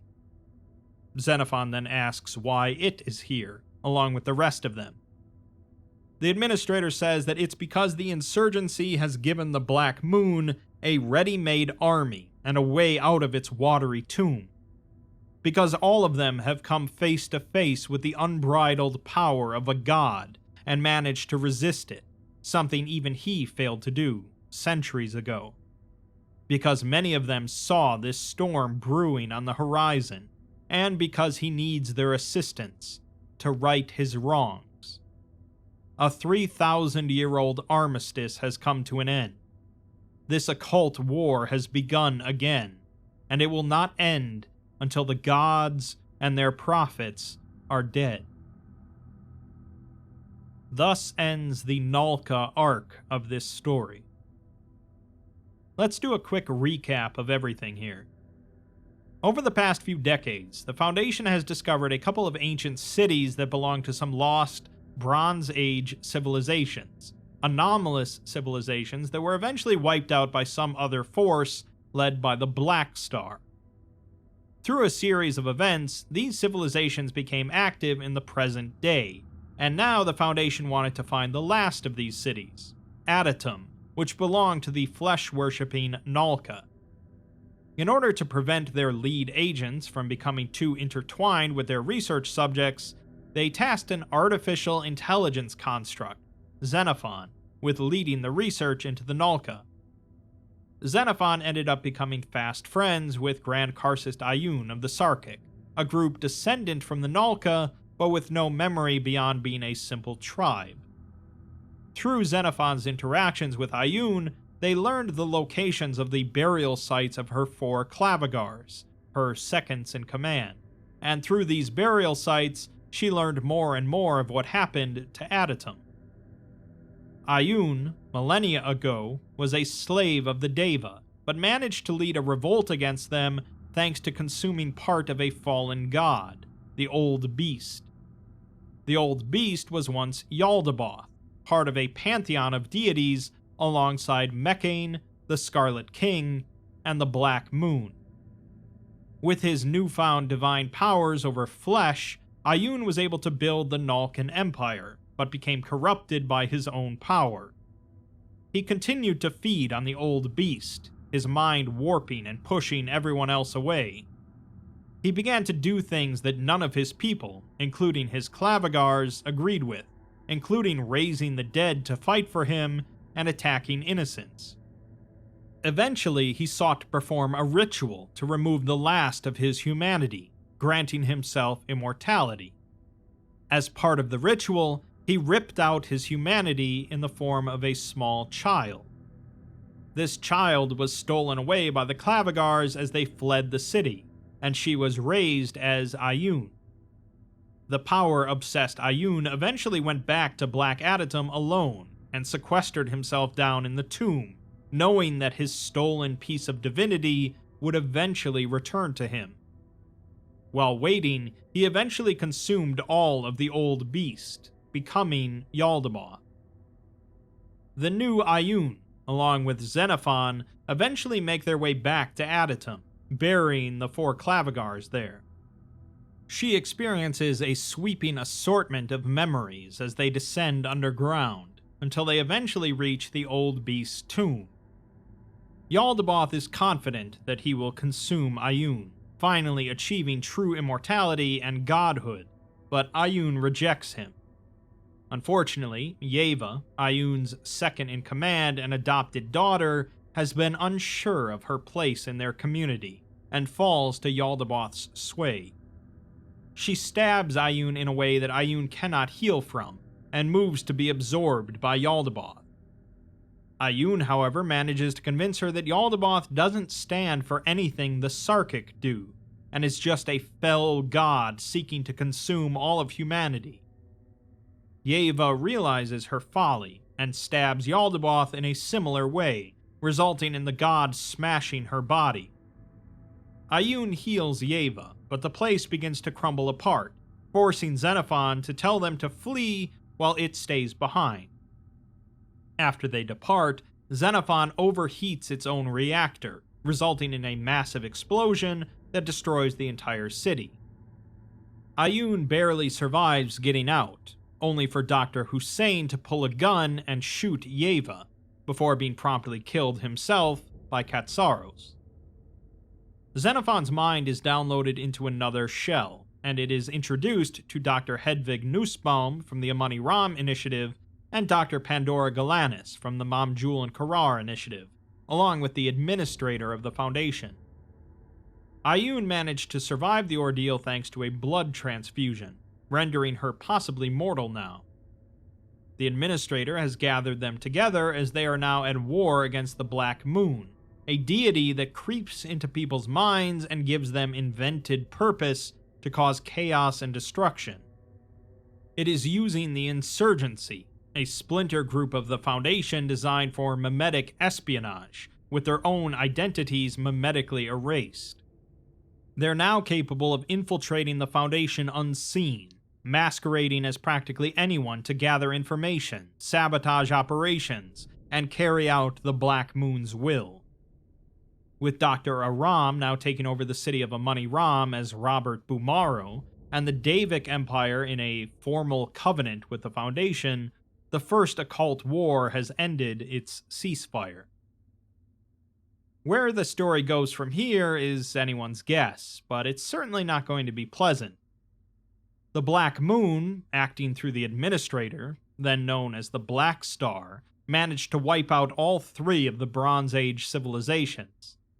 In the modern day, with access to modern weapons and an army of faceless soldiers, there's no telling the level of chaos it can spread.